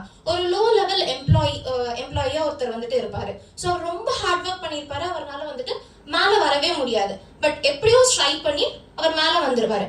மேல வந்ததுக்கு அப்புறம் அங்க இருக்கிற சீனியர் ஸ்டாஃப் மெம்பர்ஸ் அவங்க கிட்ட சொல்ற விஷயம் என்னவா இருக்கும் அப்படின்னா, எவ்வளவு நாள் சேர்ல தானே உட்காந்துருந்த, சேர்ல இருந்து விழுந்தா அடிபடாது, ஆனா மாடியில இருந்து விழுந்தா அப்படின்னா அடிபட்டுரும் அப்படின்னு சொல்லுவாங்க. இந்த இடத்துல அவர் யாரையும் ப்ளீஸ் பண்ணி அந்த பொசிஷனுக்கு வரல. அதே மாதிரி வந்துட்டு என்ன அப்படின்னா வந்து அவர் ஸ்ட்ரைக் பண்ணி ஹார்ட் ஒர்க்ல வந்ததுதான். இந்த இடத்துல அவர் கோவப்படுறதும் நியாயமான விஷயம் தான். இது வந்துட்டு இவங்க ஏன் என்கிட்ட இப்படி சொல்றாங்க அப்படின்னு. பட் அந்த இடத்துல அவங்க அந்த கோவத்தை வந்து காட்டல. அந்த இடத்துல ஒரு நிமிஷம் அவர் யோசிச்சு என்ன சொல்லியிருக்காரு அப்படின்னா, ஆமா சேர்ல இருந்து விழுந்தா லைட்டா அடிபடும், மாடியில இருந்து விழுந்தோம் அப்படின்னா வந்துட்டு ரொம்ப அடிபட்டுரும், நீங்க சொல்றது கரெக்ட் தான் சார், அப்பப்ப வந்து எனக்கு இந்த மாதிரி கொஞ்சம் சஜஷன்ஸ் சொல்லுங்க அப்படின்ற மாதிரி சொல்றாங்க. ஸோ அந்த இடத்துல என்ன ஆயிடுது அப்படின்னா சீனியர் ஸ்டாஃப் மெம்பர்ஸ் வந்துட்டு கொஞ்சம் இம்ப்ரெஸ் ஆயிடுறாங்க. ஃபர்ஸ்ட் ஆச்சரியமா இருக்கு, அப்புறம் இம்ப்ரெஸ் ஆயிடுறாங்க. அண்ட் தென் அதுக்கப்புறம் வந்துட்டு ஹெல்ப் பண்றாங்க அவருக்கு. அண்ட் அவங்களோட ஆனுவல் ஃபங்க்ஷன் வரப்ப வந்துட்டு என்ன பண்றாங்க அப்படின்னா தி பெஸ்ட் எம்ப்ளாயர் அந்த மாதிரி வந்துட்டு ஒரு அவார்டுக்கு அவங்களோட சீனியர் ஃபேக்கல்ட்டியே வந்துட்டு என்ன பண்றாங்க, சீனியர் ஸ்டாஃப் மெம்பர்ஸே வந்து என்ன பண்றாங்க அப்படின்னா சப்போர்ட் பண்றாங்க அண்ட் எலெக்ட் பண்ற மாதிரி வந்துட்டு அவங்களோட மேனேஜ்மெண்ட்க்கு சொல்றாங்க. So this is second incident. So இந்த இடத்துல வந்துட்டு என்ன அப்படின்னா நம்மளோட பயாலஜிக்கல் ப்ராசஸ் என்னவா இருந்திருக்கு. ஸோ இப்போ மைக் டைசனோட ஆஸ்பெக்ட்ல நம்ம எடுத்துக்கிட்டோம் அப்படின்னா நம்மளோட இன்ஃபர்மேஷன் விஷுவல் கார்டெக்ஸ் மூலியமா it will be reaching to thalamus to neocortex to amygdala. So இதுதான் வந்து பாத்வே. எப்படி வந்து கவர்மெண்ட் வந்துட்டு ஒரு உளவுத்துறையில இருந்து உள்துறையில இருந்து அடுத்தடுத்த செக்டருக்கு போயிட்டு நமக்கு ஒரு இன்ஃபர்மேஷன் வருதோ அந்த மாதிரி நம்ம பிரெயின்லயும் வந்துட்டு ஒரு பாத்வேஸ் வந்துட்டு இருக்கும். ஸோ அந்த மாதிரி வந்துட்டு ஒரு பாத்வேஸையும் கிராஸ் பண்ணி தான் இன்ஃபர்மேஷன் வரும். ஸோ இப்போ மைக் டைசனோட பார்ட்ல பார்த்தோம் அப்படின்னா ஏன் அவர் முட்டினோனையும் வந்துட்டு காதை கடிச்சாருன்னா ஆல்ரெடி இந்த மாதிரி ஒரு இன்சிடென்ட் நடந்திருக்கும். அந்த இன்சிடென்ட்ல எப்படி இருக்கும் அப்படின்னா வந்துட்டு மைக் டைசனை வந்துட்டு ஹோலிஃபீல்ட் முட்டினதுக்கு அப்புறமா வந்துட்டு ஹோலிஃபீல்ட் வின் பண்ணிடுவாரு. ஸோ அந்த அமிக்டலா அப்படிங்கிற அந்த எமோஷன் சென்டர், எமோஷனல் மெமரியை வந்து ஹோல்ட் பண்ணி வைக்கிறதா வந்துட்டு அமிக்டலா. ஸோ அந்த அமிக்டலா வந்து ட்ரிகர் ஆயிடும். ஸோ இன்கேஸ் வந்துட்டு இந்த டைமும் வின் பண்ணிடுவாங்களோ, ஸோ அந்த இடத்துல நான் வின் பண்ணுன்ற இம்பல்சிவிட்டியில தான் வந்துட்டு அந்த காதை வந்து கடிச்சிருவாங்க. ஸோ இன்னொன்று அந்த இண்டஸ்ட்ரியல் செட்டப்ல வந்து நம்ம சொன்னது என்ன அப்படின்னா வந்துட்டு அவங்களோட சீனியர் ஸ்டாஃப் மெம்பர்ஸை எப்படி டீல் பண்ணாங்க அப்படிங்கிறது. ஸோ இந்த இடத்துல என்ன ஆகுதுன்னா இன்ஃபர்மேஷன் வந்து ஃபர்ஸ்ட் வந்து visual cortex and auditory cortex மூலியமா வந்துட்டு நம்மளோட தலாமஸ் டு நியோகார்டெக்ஸ். அந்த நியோகார்டெக்ஸ் அப்படிங்கிறது வந்துட்டு ரேஷனலா வந்துட்டு பாசிட்டிவ் என்ன, நெகட்டிவ் என்ன, எப்படி ரியாக்ட் பண்ணணும் அப்படிங்கிற அனாலிசிஸ் பண்ற ஒரு கான்செப்டை வந்துட்டு அந்த இடத்துல நியோகார்டெக்ஸ்ல இருக்கு. ஸோ அதுக்கப்புறம் அமிக்டலா ரீச் பண்ணும்போது ஸோ அந்த எமோஷன்ஸ் அப்படிங்கிறது வந்துட்டு கொஞ்சம் லோவரா இருக்கு, ரொம்ப இம்பல்சிவா வந்துட்டு அந்த இடத்துல வந்துட்டு இல்ல. இதே வந்துட்டு மைக் டைசனோட இதுல என்ன ஆயிடுச்சு அப்படின்னா பாத்வே மாதிரி டைரக்டா அமிக்டலா போயிடுச்சு. ஸோ அந்த மாதிரி அமிக்டலா போனதுனால ரியாக்ஷன் வேற மாதிரி வந்துட்டு ஆயிடுச்சு.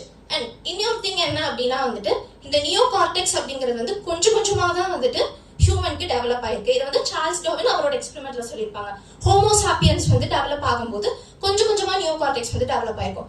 ஏன் அப்படின்னா வந்துட்டு இந்த ரேஷனல் தாட்ஸ் அப்படிங்கிறது ஹியூமனுக்கு தான் ஸ்பெஷலா இருக்கும், அனிமலுக்கு வந்துட்டு அது ஸ்பெஷலா இருக்காது. தூங்கணும்னு நினைச்சா அதே இடத்துல தூங்கும், சாப்பிடணும் அப்படின்னு நினைச்சதுன்னா என்னவா இருந்தாலும் அது சாப்பிட ஸ்டார்ட் பண்ணும். பட் ஹியூமன் என்ன அப்படின்னா எங்க தூங்கணும், இல்ல இந்த டைம்ல நம்ம தூங்கலாமா, என்ன ஒர்க் இருக்கு, இதை அனலைஸ் பண்ணி இதை கம்ப்ளீட் பண்ணிட்டு நம்ம இதை பண்ணலாமா அப்படிங்கறது அந்த நியோகார்டெக்ஸ் பண்ணும். அதே மாதிரி அனிமல் எப்படி இருக்கும் அப்படின்னா அதோட எமோஷன்ஸ் அப்படிங்கிறது அதோட, இப்போ ஒரு பூனைக்குட்டி இருக்குன்னா அதோட குழந்தைய அதுவே வந்து சாப்பிட்ரும். ஸோ இந்த மாதிரி அந்த நியோகார்டெக்ஸ்ல வந்துட்டு டெவலப் ஆக தான் வந்துட்டு ஹியூமனோட டெவலப்மெண்ட்டும் வந்துட்டு வந்திருக்கு அப்படின்னு சொல்லியிருக்காங்க. அண்ட் இன்னொரு திங் என்ன அப்படின்னா most important thing delayed gratification and immediate gratification. So இங்க வந்து மார்ஷ்மெல்லோ எக்ஸ்பெரிமெண்ட்னு சொல்லிட்டு ஒன்று பண்ணியிருப்பாங்க. That is a famous experiment in psychology. இந்த இடத்துல வந்துட்டு எப்படி இருக்கும் அப்படின்னா ப்ரீ ஸ்கூல் சில்ட்ரனுக்கு வந்துட்டு சாக்லேட்ஸ் கொடுத்துருப்பாங்க, மார்ஷ்மெல்லோஸ்க்கு வந்து கொடுத்துருப்பாங்க. ஸோ வந்துட்டு ஒரு மார்ஷ்மெல்லோ வந்து நம்ம எடுத்துக்கலாம். அந்த ஒரு மார்ஷ்மெல்லோவை எடுத்துக்கிட்டாங்க அப்படின்னா இன்னொரு மார்ஷ்மெல்லோ வந்து கொடுக்க மாட்டாங்க. ஆனா வந்துட்டு அதே கொஞ்சம் டைம் கழிச்சதுக்கு அப்புறம் அவங்க கொடுக்கும்போது நம்ம எடுத்துக்கிட்டோம் அப்படின்னா ரெண்டா வந்துட்டு ரிவார்டா நமக்கு கிடைக்கும். ஸோ அந்த மாதிரி வந்துட்டு ஒரு எக்ஸ்பெரிமெண்ட் பண்றாங்க. சில குழந்தைங்க வந்து என்ன பண்றாங்கன்னா இமீடியட்டா எனக்கு அது வேணும், நான் கிராட்டிஃபை பண்ணும் அந்த டேஸ்ட் அப்படிங்கிறனால இமீடியட்டா அதை எடுத்துக்கிட்டாங்க. ஸோ அந்த மாதிரி எடுத்துக்கிட்ட குழந்தைங்க ஒரு சைடு, அதே மாதிரி வந்துட்டு வெயிட் பண்ணி 2 மார்ஷ்மெல்லோவும் ரிவார்டா எடுத்துக்கிட்ட குழந்தைங்க ஒரு சைடு இருக்காங்க. ஸோ இவங்களை எல்லாத்தையுமே வந்துட்டு நோட்டீஸ் பண்ணி அவங்களோட ஹையர் எஜுகேஷன் டைம்ல வந்துட்டு அனலைஸ் பண்றாங்க. ஸோ அப்படி அனலைஸ் பண்ணும்போது அந்த 2 சாக்லேட்ஸ் எடுத்த குழந்தைங்க வந்துட்டு எல்லாத்துலயும் சக்சஸ்ஃபுல்லா இருக்காங்க. They are highly intelligent and எல்லாத்துலயுமே வந்துட்டு ப்ராப்பரா வந்து ஃபங்க்ஷன் ஆயிட்டு இருக்காங்க. பட் கம்பேரிட்டிவ்லி தான் சொல்றாங்க, இவங்க ரொம்ப மோசமா போயிட்டாங்கன்னு சொல்ல கம்பேரிட்டிவா சொல்றாங்க. ஸோ அந்த இமீடியட் கிராட்டிஃபிகேஷன் அப்படிங்கிறது எப்படி இருக்கு, அந்த டிலேட் கிராட்டிஃபிகேஷன் அப்படிங்கிறது வந்துட்டு நம்ம லைஃப்ல நம்ம வந்து எப்படி யூஸ் பண்ணிக்கிறோம் அப்படின்றத சொல்லியிருக்காங்க. அண்ட் இங்க எமோஷனல் இன்டெலிஜென்ஸ் அப்படின்னு பாக்குறப்ப வந்துட்டு என்ன அப்படின்னா நம்ம எமோஷன்ஸ் மட்டும் இல்லாம நம்மளை சுத்தி இருக்கவங்களோட எமோஷன்ஸ் எப்படி இருக்கு, அதை எப்படி நம்ம தெரிஞ்சுக்கலாம், அதுக்கேற்ற மாதிரி நம்ம எப்படி ஆக்ட் பண்ணலாம், அதனால நமக்கு வர பெனிஃபிஷரிஸ் என்னென்ன அப்படிங்கிறது எல்லாமே வந்துட்டு ஓவராலா வந்து கொடுத்துருக்காங்க. ஸோ இதோட கண்டினியூஷனா நெக்ஸ்ட் புக்கா வந்துட்டு 2.0 வந்துட்டு இருக்கு, 2.0. ஸோ அதுல வந்துட்டு என்ன அப்படின்னா இண்டிவிஜுவலா எப்படி டீல் பண்றாங்க அப்படிங்கிற பேசிஸோட இருக்கு. Thank you for giving me this wonderful opportunity.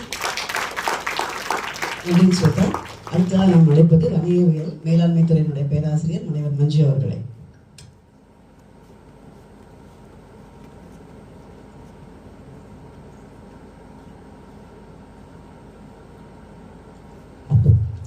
அனைவருக்கும் வணக்கம். அவையில் வீட்டிருக்கும் சான்றோர் பெருமக்கள் துணைத் தலைவர் திரு இளங்கோ சார் அவர்களுக்கும், முதல்வர் திரு வாசுதேவன் ஐயா அவர்களுக்கும், என் அருமை தோழமைகள் அனைவருக்கும் எனது முதற்கண் வணக்கத்தை உரித்தாக்கிக் கொள்கிறேன். எமோஷனல் இன்டெலிஜென்ஸ், இட்டலியாக இருங்கள்.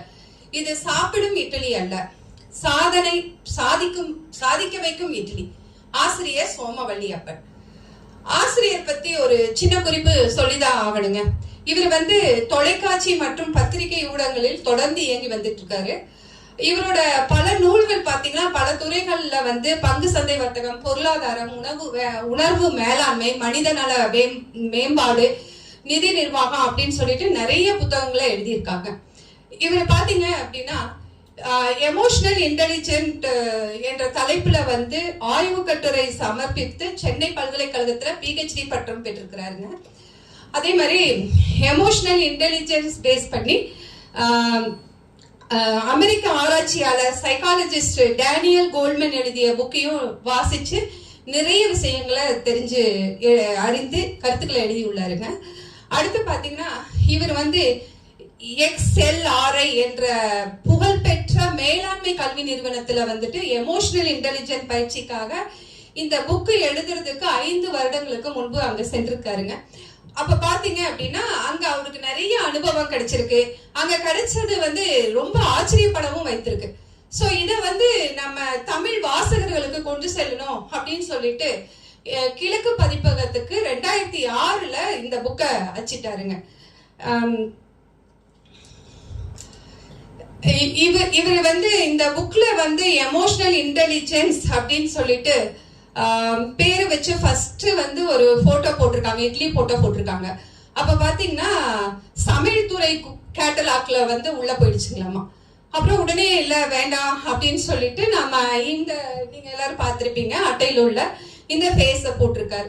அதுக்கப்புறம் தான் வந்துட்டு நம்மளோட அந்த எமோஷனல் இன்டெலிஜென்ஸ் பேஸ் பண்ணி மனித மேலாண்மை தன்னம்பிக்கை நூலா வந்து இது கொண்டு வந்திருக்காங்க. இந்த நூல் பொறுத்த வரைக்கும் என்ன அப்படின்னு பாத்தீங்கன்னா இது சாதாரண தன்னம்பிக்கை நூல் அல்லங்க. இது என்ன அப்படின்னா ஒரு அற்புதமான நூல். உங்களோட உணர்வுகளை நீங்க புரிந்து உங்களோட பெரிய வெற்றியை கொண்டு போறதுக்கு உண்டான ஒரு அற்புதமான நூலா தான் இதை வந்து நான் பாக்குறேங்க. என்ன அப்படின்னு பாத்தீங்கன்னா இது வந்து ஒரு சைக்காலஜி ஓரியன்டட் புக்ஸா இருக்கு. இந்த புக்ல வந்துட்டு உங்களுக்கு பிரெயினை பற்றியும் நியூரோ டிரான்ஸ்மிட்டர்ஸ் பத்தியும் சொல்லியிருக்காங்க. நம்மளோட பிரெயின் பாத்தீங்கன்னா 2 மெமரி உள்ள பார்ட்னு சொல்லியிருக்காங்க. அது ஒண்ணு பாத்தீங்கன்னா ஹிப்போ கேம்பஸ் அப்படிங்கிறாங்க. இது வந்து நடந்த நிகழ்வுகளை எல்லாம் ஞாபகம் வச்சுக்குங்களாமா. இன்னொன்னு என்ன அப்படின்னு பாத்தீங்கன்னா அமிகலா, இது வந்து உணர்வுகளை ஞாபகம் வைத்துக்கும் அப்படின்னு சொல்லியிருக்காரு. நிறைய சில டெக்னிக்கல் வேர்ட்ஸ் எல்லாம் யூஸ் பண்ணியிருக்காங்க. நியோ கார்டெக்ஸ் சொல்லியிருக்காரு, அடுத்தது அமிகலா சொல்லியிருக்காங்க, எமோஷனல் ஹைஜாக் சொல்லியிருக்காரு. இப்ப பாத்தீங்கன்னா நியோ கார்டெக்ஸ் அப்படிங்கிறது இன்டெலிஜென்ஸ் குறிக்கிறது, அமிகலா அப்படிங்கிறது உணர்ச்சியை குறிக்கிறது. அமிகலா அப்படிங்கிறது ஒண்ணு இல்ல, நம்ம பிரெயினுக்கு 2 பக்கமும் பாத்தீங்கன்னா பக்கவாட்டுல ஒரு சின்னதா பாதாம் பருப்பு மாதிரி இருக்கிற ஒரு கிளாண்டுன்னு சொல்லியிருக்காங்க. சோ நம்ம இந்த இதுல வந்து எமோஷனல் ஹைஜாக்க பத்தி சொல்லும் போது என்ன சொல்றாருன்னா நம்மளோட அறிவை தாண்டி நம்ம உணர்ச்சிகளை வந்து உணர்ச்சி வந்து வேகமா ஒரு வேலையை செய்ய வச்சுது அப்படின்னா அதுதான் வந்து எமோஷனல் ஹைஜாக் அப்படின்னு நம்ம ஆசிரியர் சொல்லியிருக்காருங்க. முதல்ல எனக்கு முன்னாடி வந்து புக் ரிவ்யூ பண்ணவங்க எல்லாம் சொன்னாங்க, ஒரு அப்பா வந்து தன் பிள்ளையவே வந்து இமீடியட்டா சூட் பண்ணிட்டாரு அப்படின்னு சொல்லிட்டு. என்னன்னா அது அமிகலால அவருக்கு பதிஞ்சிருச்சு, வீட்டுக்குள்ள யாரோ இருக்காங்க அப்படிங்கிறது. ஆனா அவரோட கண்ணு பாக்குது அவரோட பொண்ணுதான் அப்படின்னு சொல்லிட்டு. ஆனா அவரோட மைண்ட்ல வந்து என்ன ஆயிடுச்சு அப்படின்னா யாரோ திருட இருக்கா, நம்ம இமீடியட்டா ஷூட் பண்ணிடணும் அப்படின்னு சொல்லிட்டு. சோ அதுதான் வந்து எமோஷனல் ஹைஜாக் அப்படின்னு இங்க சொல்லியிருக்காரு ஆதரு. அடுத்தது என்ன அப்படின்னு பாத்தீங்கன்னா ஜென்ரலா நம்ம எல்லாருமே கேட்டிருப்போம், நல்லா படிக்கணும், நல்ல மார்க் வாங்கணும், பெரிய ஆளா வரணும் அப்படின்னு எல்லாரும் நம்ம கேட்ட எல்லாரும் சொல்லியிருப்பாங்க. நாமளும் நல்லா படிச்சிருப்போம், நல்ல மார்க் வாங்கியிருப்போம், நல்ல வேலைக்கு வந்திருப்போம். ஆனா பெரிய சாதனையாளர்களா வந்திருப்போமா அப்படின்னு பாத்தீங்கன்னா அதுல கொஞ்சம் சிரமம் இருக்கு, எல்லாரும் வரல. அப்ப ஏன் அப்படின்னு நாம கொஸ்டின் ரைஸ் பண்ணும்போது நமக்கு வந்து அது தெரிய மாட்டேங்குது. அது இப்ப இந்த ஆதர் என்ன சொல்லியிருக்காருன்னு பாத்தீங்கன்னா நம்ம ஆசிரியர் படிப்பு வந்து நமக்கு அறிவு தாங்க தருகிறது, நாம வந்து வெற்றியாளரா சாதனையாளரா வரணும் அப்படின்னா நமக்கு மேலும் ஒரு திறன் தேவைப்படுதுங்க. அது என்ன அப்படின்னா அதுதான் எமோஷனல் இன்டெலிஜென்ஸுங்க அப்படின்னு சொல்றாரு. இந்த திறன் பாத்தீங்கன்னா மேலை நாடுகளை ரொம்ப கவனமா கவனித்து வருகிறார்கள் அப்படின்னு சொல்லப்படுகிறது. இது சோமவல்லியப்பன் சார் வந்து பயிற்சி பெற்றும் போது நிறைய இந்த அனுபவங்களை எல்லாம் ரிசீவ் பண்ணியிருக்காரு. நம்ம எல்லாருமே நினைச்சிட்டு இருக்கிறோம் நல்லா படிச்சு நல்ல படிப்பறிவோட இருந்தோம்னா தான் வாழ்க்கையில சாதிப்போம் அப்படின்னு சொல்லிட்டு. அது உண்மையான்னு கேட்டீங்கன்னா இல்லைங்க. இந்த புக்கு படிச்சு பார்க்கும்போதுதான் நிறைய தெரியுது. நமக்கு வந்து நம்ம மேலை நாடுகள்ல மேற்படிப்பு போகணும் அப்படின்னா GRE அப்படின்னு ஒரு எக்ஸாம் எழுதணும். அந்த எக்ஸாம் பாத்தீங்கன்னா ரொம்ப டஃப்பானது. அதை படிக்கணும் அப்படின்னா ரொம்ப அறிவு வேணும், கடுமையான உழைப்பு வேணும். சோ அதெல்லாம் இருந்தாதாங்க அதை ஜெயிக்க முடியும். அப்படி ஜெயிச்சவங்களை அமெரிக்கால உள்ள சாதனையாளர்கள் ஆராய்ச்சியாளர்கள் என்ன பண்ணாங்கன்னா ஒரு 95 சாதனையாளர்களை எடுத்துட்டாங்க. அந்த ஜிஆர்இல நல்ல மதிப்பெண் பெற்று 25 ஆண்டுகளாக ஒர்க் பண்ற பர்சன்ஸ் நபர்களை எடுத்துக்கிட்டாங்க. அந்த 95 நபர்களும் பாத்தீங்கன்னா அவங்க வந்து ஆராய்ச்சி பண்ணும்போது அதுல 15 பேரு தான் நல்ல வெற்றியாளர்களா சாதனையாளர்களா இருந்திருக்காங்க. ஏன் இப்படி இவ்வளோ மிகச்சிறந்த மாணவர்களா இருந்தும் நல்ல வேலை கிடைச்சு அதுல சாதனையாளர்கள் 15 பேர் தான் இருக்காங்க அப்படிங்கறத ஒரு ஆராய்ச்சி பண்ணினார். அப்புறம் பாத்தீங்கன்னா நம்ம ஊர்ல இருக்கிற அந்த கார்ப்பரேஷன் ஸ்கூல் மாதிரி இருக்கிற அமெரிக்கால இருக்கிற ஸ்கூல்ல படித்த ஒரு 450 மாணவர்களை எடுத்துக்கிட்டாருங்க. அவங்க வந்து பாத்தீங்கன்னா மிக சாதாரணமான அறிவை கொண்டவர்கள். அவர்கள சில பேர் பாத்தீங்கன்னா மிகுந்த சிறந்த வெற்றியாளர்களா இருந்தாங்க. சோ 2 பக்கமும் அவர் யோசிச்சு பாக்குறாரு. நல்லா படிச்சு திறமையானவர்களையும் 15 பேர் தான் வெற்றி பெற்றிருக்கிறாங்க. 450 பேர் சாதாரண பள்ளியில படிச்சு சாதாரணமான அறிவை பெற்றவர்களும் சில பேர் சிறந்த வெற்றியை பெற்றிருக்காங்க. அப்படின்னா இந்த இடத்துல நாம என்ன தெரிஞ்சுக்க வேண்டியது இருக்கு அப்படிங்கறத ஆராய்ச்சி பண்ணாங்க. ஏன் வந்து எப்படி நடக்குது இந்த நிகழ்வு அப்படின்னு ஆராய்ச்சி பண்ணியிருந்தாங்க. அப்படி பண்ணும்போது பாத்தீங்கன்னா ஜெனரல் இன்டெலிஜென்ஸ் இருக்கிற பர்சன் சில பேர் வெற்றி பெறாததும் சாதாரணமான சிறந்த இன்டெலிஜென்ஸ் இருந்த பர்சன்ஸ் வந்து வெற்றி பெறாததும் சாதாரண அறிவை கொண்டிருந்த பர்சன்ஸ் வந்து வெற்றி பெற்றதும் அவருக்கு வந்து மிகுந்த ஆச்சரியத்தை கூறியது. இது எதனால் அப்படின்னு சொல்லி ஆராயும் போதுதான் தெரிஞ்சது அவருக்கு இன்னொரு திறனும் இருக்கு. படிப்பறிவு மட்டும் இல்ல, இன்னொரு திறன் இருக்கு. அது என்ன திறன் அப்படின்னு பார்த்தா அதுதான் எமோஷனல் இன்டெலிஜென்ஸ் அப்படின்னு சொல்றாரு. அந்த எமோஷனல் இன்டெலிஜென்ஸ் என்ன சொல்றாருன்னா, எவர் ஒருவர் தன்னையும் தன் உணர்ச்சிகளையும் உணர்ந்து புரிந்து நிர்வகித்து கொண்டு அடுத்தவர்களின் உணர்ச்சிகளையும் புரிந்து நன்றாக நடப்பவர்கள் தான் பெரிய சாதனையாளர்கள் உருவாகிறார்கள் என்று கூறுகிறார். இந்த 2 திறன்களையும் கொண்டதுதான் எமோஷனல் இன்டெலிஜென்ஸ் சொல்றார். அதாவது பாத்தீங்கன்னா ஒவ்வொருத்தருக்கும் செல்ஃப் அவேர்னஸ் இருக்கணும், செல்ஃப் ரெகுலேஷன் இருக்கணும், அதுக்கப்புறம் பாத்தீங்கன்னா இன்டர்பர்சனல் ஸ்கில். இந்த 3 வந்து நமக்கு ரொம்ப இம்பார்ட்டன்ட். இதுதான் எமோஷனல் இன்டெலிஜென்ஸ் அப்படின்னு சொல்லியிருக்காரு. ஏன்னா எனக்கு முன்னாடி வந்து எல்லாருமே வந்து இந்த புக்ல பாத்தீங்கன்னா 15 தலைப்புல ரியல் லைஃப் கேஸ் ஸ்டடிய சோமவல்லியப்பன் அவர்கள் எழுதியிருக்காங்க. ரியல் லைஃப்ங்க, அது வந்து எல்லாருமே படிக்கணும். நீங்க எல்லாருமே படிங்க. சிறந்த இட்டலி அப்படின்னு ஏன் சொன்னாரு அப்படின்னு பாத்தீங்கன்னா, இந்த எமோஷனல் இன்டெலிஜென்ஸ் தான் யூஸ் பண்றது சக்சஸ் பீப்புள் பாத்தீங்கன்னா 80%. அவங்களோட அறிவை யூஸ் பண்றது ஒன்லி 20%. சோ அப்படி பண்ணணும் அப்படின்னா மட்டும்தான் நாம ஒரு சிறந்த இட்லியாக இருப்போம். எல்லாருக்கும் பிடித்த வெதுவெதுமான பூ போல மென்மையான இட்லியா மாறுவோம். சோ அது வந்துட்டு உங்களுக்கு ரொம்ப முக்கியம் அப்படிங்கறத அதை சொல்லியிருக்காரு. எனக்கு பாத்தீங்க அப்படின்னா இந்த இடத்துல ஒரு பாட்டு ஞாபகம் வருது. அதே மாதிரி உங்களுக்கு எல்லாருக்குமே ஞாபகம் வந்திருக்கும் நான் நினைக்கிறேன். அந்த பாட்டு என்ன அப்படின்னா, அன்னை திரைப்படத்தில் வந்த கண்ணதாசன் எழுதிய சந்திரபாபு பாடிய பாட்டு எல்லாருக்கும் ஞாபகம் வந்திருக்கும் நினைக்கிறேன். பாருங்க. புத்தி உள்ள மனிதர் எல்லாம் வெற்றி காண்பதில்லை, வெற்றி காண்பதில்லை, வெற்றி பெற்ற மனிதர் எல்லாம் புத்திசாலி இல்லை, புத்திசாலி இல்லை. இந்த பாட்டு எல்லாருக்கும் பிடிக்கும் நினைக்கிறேன்.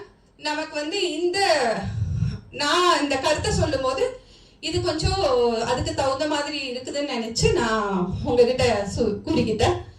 சோ இதுல பாத்தீங்க அப்படின்னா, ஏன் வந்து நாம வந்து அதாவது உணர்வு கலந்த புத்திசாலித்தனம், உணர்ச்சி சார்ந்த அறிவு, உணர்வு பற்றிய புத்திசாலித்தனம் இப்படி எல்லாம் பேர் வச்சிருக்கலாம்ல.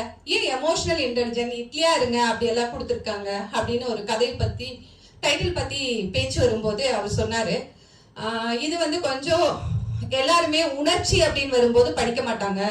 அதனால அவங்கவுங்களுக்கு பிடிச்ச இந்த விஷயத்த சொல்லும் போது இட்லி அப்படின்னா நம்ம இட்லின்னு வச்சோம்னா என்னென்ன எல்லாருமே அது ஒரு கியூரியாசிட்டியோட பார்ப்பாங்க, படிப்பாங்க. அதனால நான் வச்சுக்கிட்டேன். அந்த எமோஷனல் இன்டெலிஜென்ஸ் அப்படின்னு வர இடமெல்லாம் நீங்க வந்து இட்லின்னு வச்சுக்கோங்க. சப்போஸ் உங்களுக்கு வந்து ஐஸ்வர்யா பிடிக்குமா, அரவிந்த் சாமி பிடிக்குமா, யார் பிடிக்குமோ நீங்க அவங்க பேர் வச்சுக்கோங்க, அதுல ஒண்ணும் தப்பில்ல அப்படின்னு சொல்லிட்டாரு. இதுல எல்லாருமே பாத்தீங்கன்னா நிறைய கதைகள் சொல்லலாம்னு இருந்தேன். பட் அந்த 15 தலைப்புல எல்லாருமே உள்ள இருக்கிற எல்லா கதைகளையுமே சொல்லிட்டாங்க. சோ இதுல நான் ஜெனரலா சொல்ல வர்றது என்ன, கடைசியா ஃபைனலா என்ன அப்படின்னு பாத்தீங்கன்னா, எல்லாருக்குமே பல உணர்ச்சிகள் இருக்கு. ஆத்திரம், கோபம், துக்கம், மகிழ்ச்சி, ஆரவாரம். சோ இந்த மாதிரி பல உணர்ச்சிகளை நாம வந்து வெளிப்படுத்துவோம். ஏன்னா அது இருந்தாதான் நம்ம மனுஷங்க. நாம அதை அடக்கணுமா அப்படின்னு பாத்தீங்கன்னா அடக்கூடாது, அடக்க சொல்லவும் கூடாது. ஏன்னா அது அது நம்ம வந்து இல்ல அப்படின்னா அதுக்கு ஒரு ஸ்டோரி மேம் எனக்கு முன்னாடி சொன்னவங்க சொன்னாங்க. ஜட மாதிரி மாறிடுவோம். நமக்கு முன்னாடி நமக்கு பிடிச்சவங்கள யாராவது அடிச்சாவோ கொன்னாவோ கூட நம்ம வந்து அது நம்ம கண்ணுக்கு தெரியாது, அந்த மாதிரி மாறிடுவோம். சோ அதனால நம்ம உணர்ச்சிகளை கட்டுப்படுத்த தான் வேணுமோ ஒழிய அடக்க கூடாது. ஓகே, அது வந்து எப்படி ஒரு காபிக்கு எவ்வளவு சுகர் தேவை, சாம்பாருக்கு எவ்வளவு உப்பு தேவை. சோ இந்த மாதிரி தேவையான அளவு தேவையான இடத்துல நம்மளோட எமோஷனல் இன்டெலிஜென்ஸை யூட்டிலைஸ் பண்ணணும் அப்படின்னு நம்ம ஆதர் சொல்லியிருக்காரு. எனக்கு ரொம்ப பிடிச்சிருக்குங்க.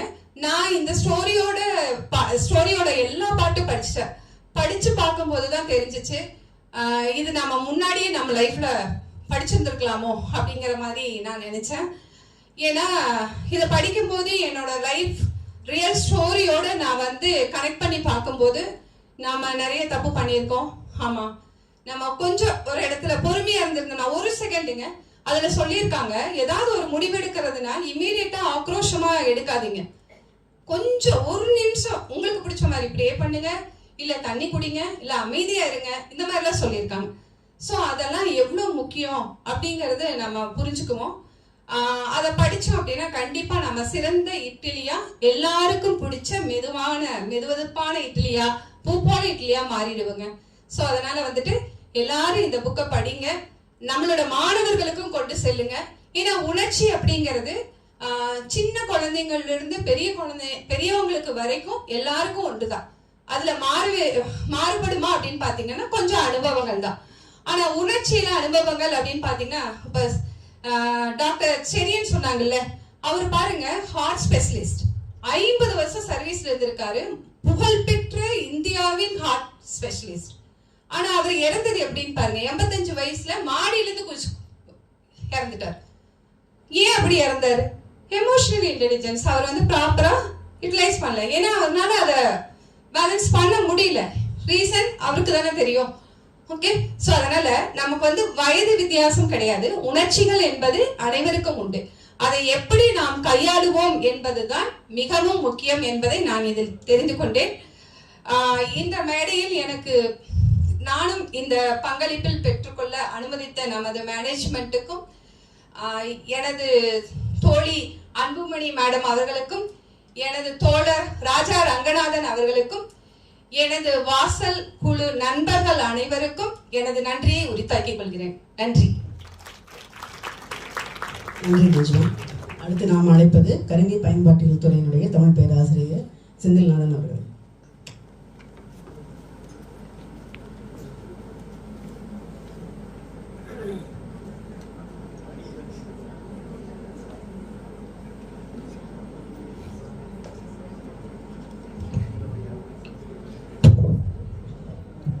இன்னும் 19 நிமிடங்கள் இருக்கு நாம் இந்த அரங்கை விட்டு கல்லூரியை விட்டு செல்வதற்கு.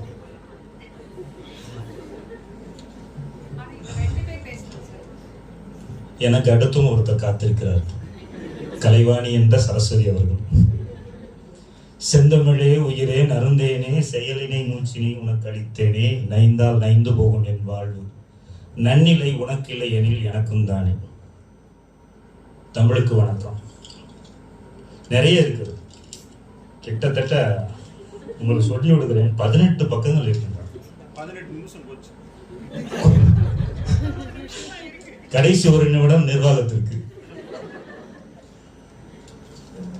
தொடங்கி விடுகிறேன். அனுபவத்தை பகிர்ந்து பார், அழுத்தம் குறையும்.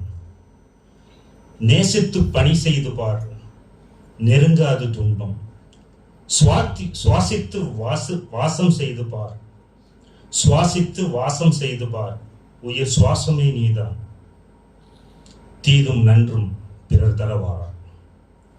நேர்த்தியான கருத்துக்களை நேரம் கிடைக்கும் போதெல்லாம் நெருங்கி வந்து உணர்த்தும் தமிழால் இளமை கண்ட இளமையா தமிழா, அதற்கு அரசரா? இளங்கோ ஐயா அவர்களுக்கு வணக்கம்.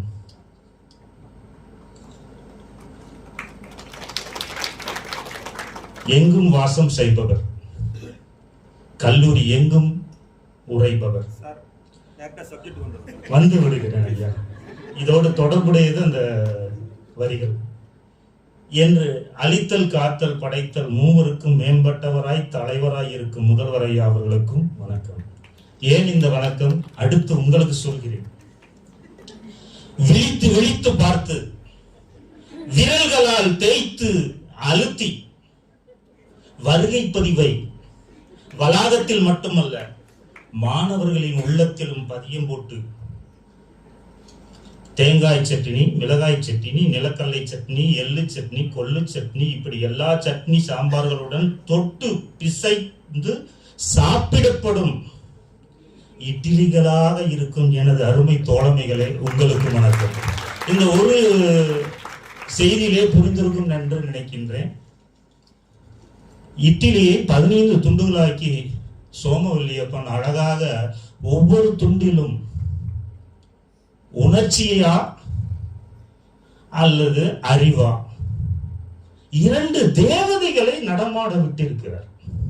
அவர் சொல்லுவது அந்த தேவதைகள் என்றுதான் சொல்கிறார். பிறகு கோபம் வந்துவிடும். தேவன்கள் என்று நாமும் சேர்த்துக் கொள்ளலாம். இருபாலுக்கும் பொதுவாக இந்த நூல் பேசப்பட்டிருக்கிறது. நல்லாசிரியர் என்ற அறிமுகத்தோடு அவரை நான் முடித்து விடுகிறேன். அதாவது அவருடைய அறிமுகத்தை உணர்ச்சியின் உள்ளார்ந்த வெளிப்பாடு நிறைய சொல்லி இருக்கிறார். ரசித்தோம், நீங்களும் ரசியுங்கள். மிக அழகான ரசனை மிகுந்த வார்த்தைகள், அதை கொண்டு செலுத்தக்கூடிய வாசிப்பவர்களுக்கு கண் முன்னே அந்த பிம்பங்களை ஓட வைக்கக்கூடிய உணர்ச்சி வாசிப்பவர்களுக்கு தெரியும், சுவாசித்து வாசிப்பவர்களுக்கு தெரிந்திருக்கும். அதில் சாமர்த்தியசாலிகளாகத்தான் வாசிப்பவர்கள் மாறி விடுவார்கள். அவ்வளவுதான். எழுதிய வரிகள் மிக அதிகம். அதை சுருக்கி நான் உங்களிடம் விளக்கி இருக்கிறேன். உணர்ச்சிகளை வெளிப்படுத்துவதிலும் உணர்ச்சிகள் மீது கட்டுப்பாடு உள்ளவர்கள் தான் வாழ்வில் மிகப்பெரிய வெற்றிகளை அடைகிறார்கள் என்று சொல்லி இருக்கிறார்கள். அறிவு வெற்றி பெறும் பொழுது புத்தி, உணர்ச்சி வெற்றி பெறும் போது சிறைச்சாலை உத்தி. இதில் எது நாம் என்பதை தேர்ந்தெடுப்பதில் தான் நம்மளுடைய வெற்றி இருப்பது என்பதை நம்மை உணர வைக்கிறார். அதுதான் மிக முக்கியம். அழகாக அண்ணாவினுடைய அதிக அடையாளத்தை சொல்லுவார்கள்.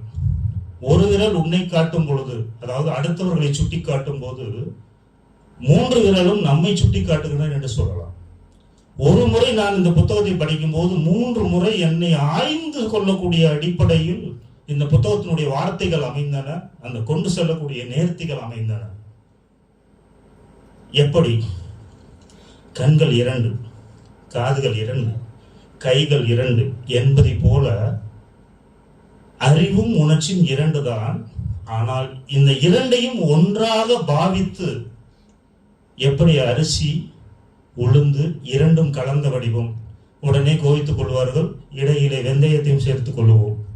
சரியான நீர், நம்மளுடைய உடலிலே 5 புலன்களும் எவ்வாறு 5 பூதங்களும் எவ்வாறு சேர்த்து இருக்கிறதோ அதன் அடிப்படையில் இதை பகுத்து கொண்டு பார்த்தால் நமக்கு கண்டிப்பாக இந்த இட்லி புரியும். எல்லாம் சொல்லிவிட்டார்கள். 15 துண்டுகள். அந்த 15 துண்டுகளில் கிட்டத்தட்ட 11 துண்டு சொல்லிவிட்டேன். இந்த நிலை இதில் குறிப்பாக நான் பார்த்தது இட்லி இருங்கள், இட்லியாக இருங்கள். மோ அப்படி என்றால் கல்யாணத்துக்கு முன்னாடி, கல்யாணத்துக்கு பின்னாடி மாதிரி. இட்லியே இருங்கள். இந்த புத்தகத்தை படிப்பதற்கு முன் கண்டிப்பாக காலில் அடிபட்டது. ஏன்னா இந்த அமில்டா அப்படின்னு சொன்னாங்கல்ல, பழைய பாலத்து பக்கத்தில் வரும் பொழுது 2 வாகனத்துக்கு இடையிலே புகுந்து நான் கல்லூரிக்கு வர வேண்டும். அந்த வரும் பொழுது என்னுடைய வாகனம் போகும் அளவு இடம் இருக்கிறதா இல்லை சென்று விடலாமா என்று என்னுடைய மனம் துடிக்கிறது. அந்த உணர்ச்சி இறுதியில் அமில்டா வேலை பார்த்து விட்டுக்கிறது.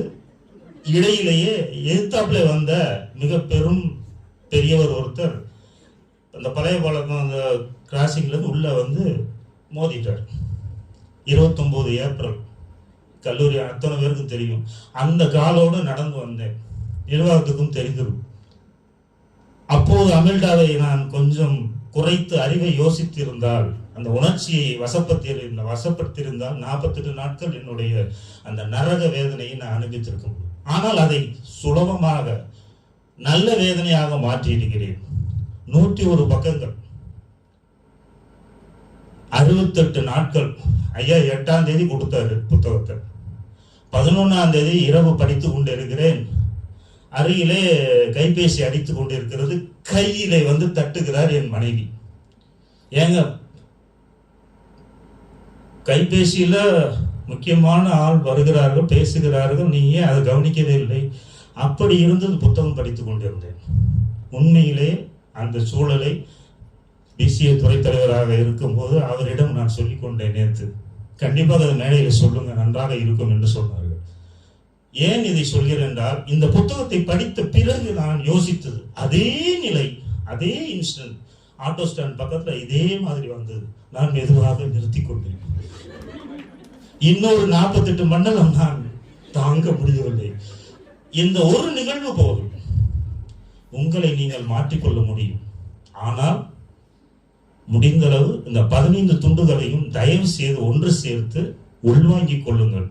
அதில் எந்த சட்னியாகவும் நீங்க தொட்டுக்கொள்ளலாம். இறுதி பகுதிக்கு வந்து விடுகிறேன். மீண்டும் கைபேசியை பார்க்க வேண்டாம். எனக்கு பிடித்த அந்த செய்திகளை மட்டும் நான் சொல்லிட்டு அமர்ந்து விடுகிறேன். ஏன் இந்த புத்தகத்தை நம்ம சமூகத்துக்கு, அதாவது ஆசிரியர் சமூகத்துக்கு வைக்க வேண்டும், ஏன் கொடுக்க வேண்டும்? அதிலும் கட்டாயப்படுத்த வேண்டும் இல்லை. கட்டாயத்தின் பேரில் எதுவும் வருவதில்லை. நீங்கள் விருப்பத்தின் பேரில் படியுங்கள். என்னென்ன வரும்? நமக்குள்ள நல்ல விஷயங்கள் நிறைய இருக்கிறது. என்னென்ன அப்படின்னா, புத்தகத்தில் இருக்கிறது தான் தொகுத்திருக்கிறது. நல்லவங்களாக நடந்து கொள்ள நம்ம எல்லாருமே நல்லவர்கள் தான். அருமையா சொல்லியிருக்கிறது. அடுத்தவர்களுடன் ஒத்துழைப்பாக இருந்தாலும் நம்மளுடைய காரியத்தில் கண்ணா இருக்கணும். அதுவும் சொல்லியிருக்கிறார். பொறுத்து போவோம். நிறைய விஷயங்கள். அதனாலதான் நான் வருகை பதிவிலே சொன்னேன், பொறுத்து போவோம். இதனுடைய அடித்தளம் புரிந்திருக்கும் என்று நினைக்கிறேன். பதறாத காரியம் சிதறாது. சிரியுங்கள். சிரிப்பின் அந்த ஆளுமைகள் ஆழமாக வெளிப்படும். சொல்வது சுலபம். ஏன் மேடையில் நீங்க வந்து சொல்லிட்டு போயிருவீங்க, பையன் போய் சிரிச்சிட்டு இருந்தா அவன் சிரிச்சு போயிடுவான் சார்.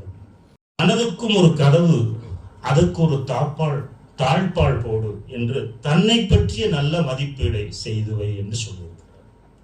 அதிக தொந்தரவுகள் எனக்கு வரும், வேண்டாம். நிதானமாக முடிவெடுக்க வேண்டும். அடுத்தவர்களையும் புரிந்து கொள்ளுங்கள். வேறொன்றும் இல்லை, நாசுக்காக நடந்து கொள்ளுங்கள். உங்களுக்கு பிடிக்கவில்லை என்றால் ஒதுங்கி விடுங்கள். சரி, இதெல்லாம் எங்களுக்கு தெரியும், ஆனா அப்ளை பண்ணணும்ல. இது பெரும்பாலும் மாணவர்களிடம் நாம் பார்ப்பது. இன்று வரை அசைன்மெண்ட் வைக்காதவங்களுக்கு எப்படி சார் மார்க் போட முடியும்? மதிப்பெண் போடுவதற்காவது ஏதாவது ஒன்று தாளில் அவனுடைய கையெழுத்து பிரதி இருக்க வேண்டும் அல்லவா? எப்படி இத்தனை இட்லிகள் இருக்கிறார்கள்? ஆக பூ போல வெந்த எண்ணிக்கை எனக்கு தெரியவில்லை, நான் மறந்து விட்டேன். 126 சொன்னீங்க. அத்தனை இட்லிகளுக்கும் வாழ்த்துக்கள். கடைசியாக ஒரு 2 வரி. உன்னை அறிந்து உணர்ச்சிகளை வெளிப்படுத்தி உள்ளார்ந்த வெளிப்பாட்டுள்ள அன்பை காட்டி மரியாதையாக நடத்தி நல்லது செய். தகுந்த இடங்களை விட்டு கொடுத்து தன் வாக்கில், அதாவது தான் சொன்ன வாக்கில் சொன்னபடி நடந்தால் தன்னை பற்றிய மதிப்பீடு தன்னாலே உயரும். எனக்கு ஒரே ஒரு அம்மா அவர்கள் பாடிட்டாங்க. எனக்கு அதுக்கு முன்னாடி புரட்சித் தலைவர் எம்ஜிஆருடைய பாட்டு தான் ஞாபகத்துக்கு. உன்னை அறிந்தால் உலகத்தில் போராடும். அதில் ஒரு வரி, மாபெரும் சபைதனில் நீ நடந்திட்டால் மாலைகள் பல விழ வேண்டும், ஒரு மாசு குறையாத மன்னவன் இவன் என்று போற்றி புகழ வேண்டும். வகுப்பறையிலே மாணவனுக்கு அதைத்தான் சொல்லுவோம். எந்த ஒரு சூழலிலும் உன்னுடைய நல்ல விஷயங்களை வளர்த்துக் கொள்ளுங்கள் என்று. அவன் கேட்க மாட்டான், அது தெரிஞ்சதுதான். நன்றி. அடுத்து நாம் அழைப்பது இளநிலை கணிப்பொறி அறிவியல் துறையிலிருந்து சரஸ்வதி அவர்களே, இறுதி பேச்சாளர்.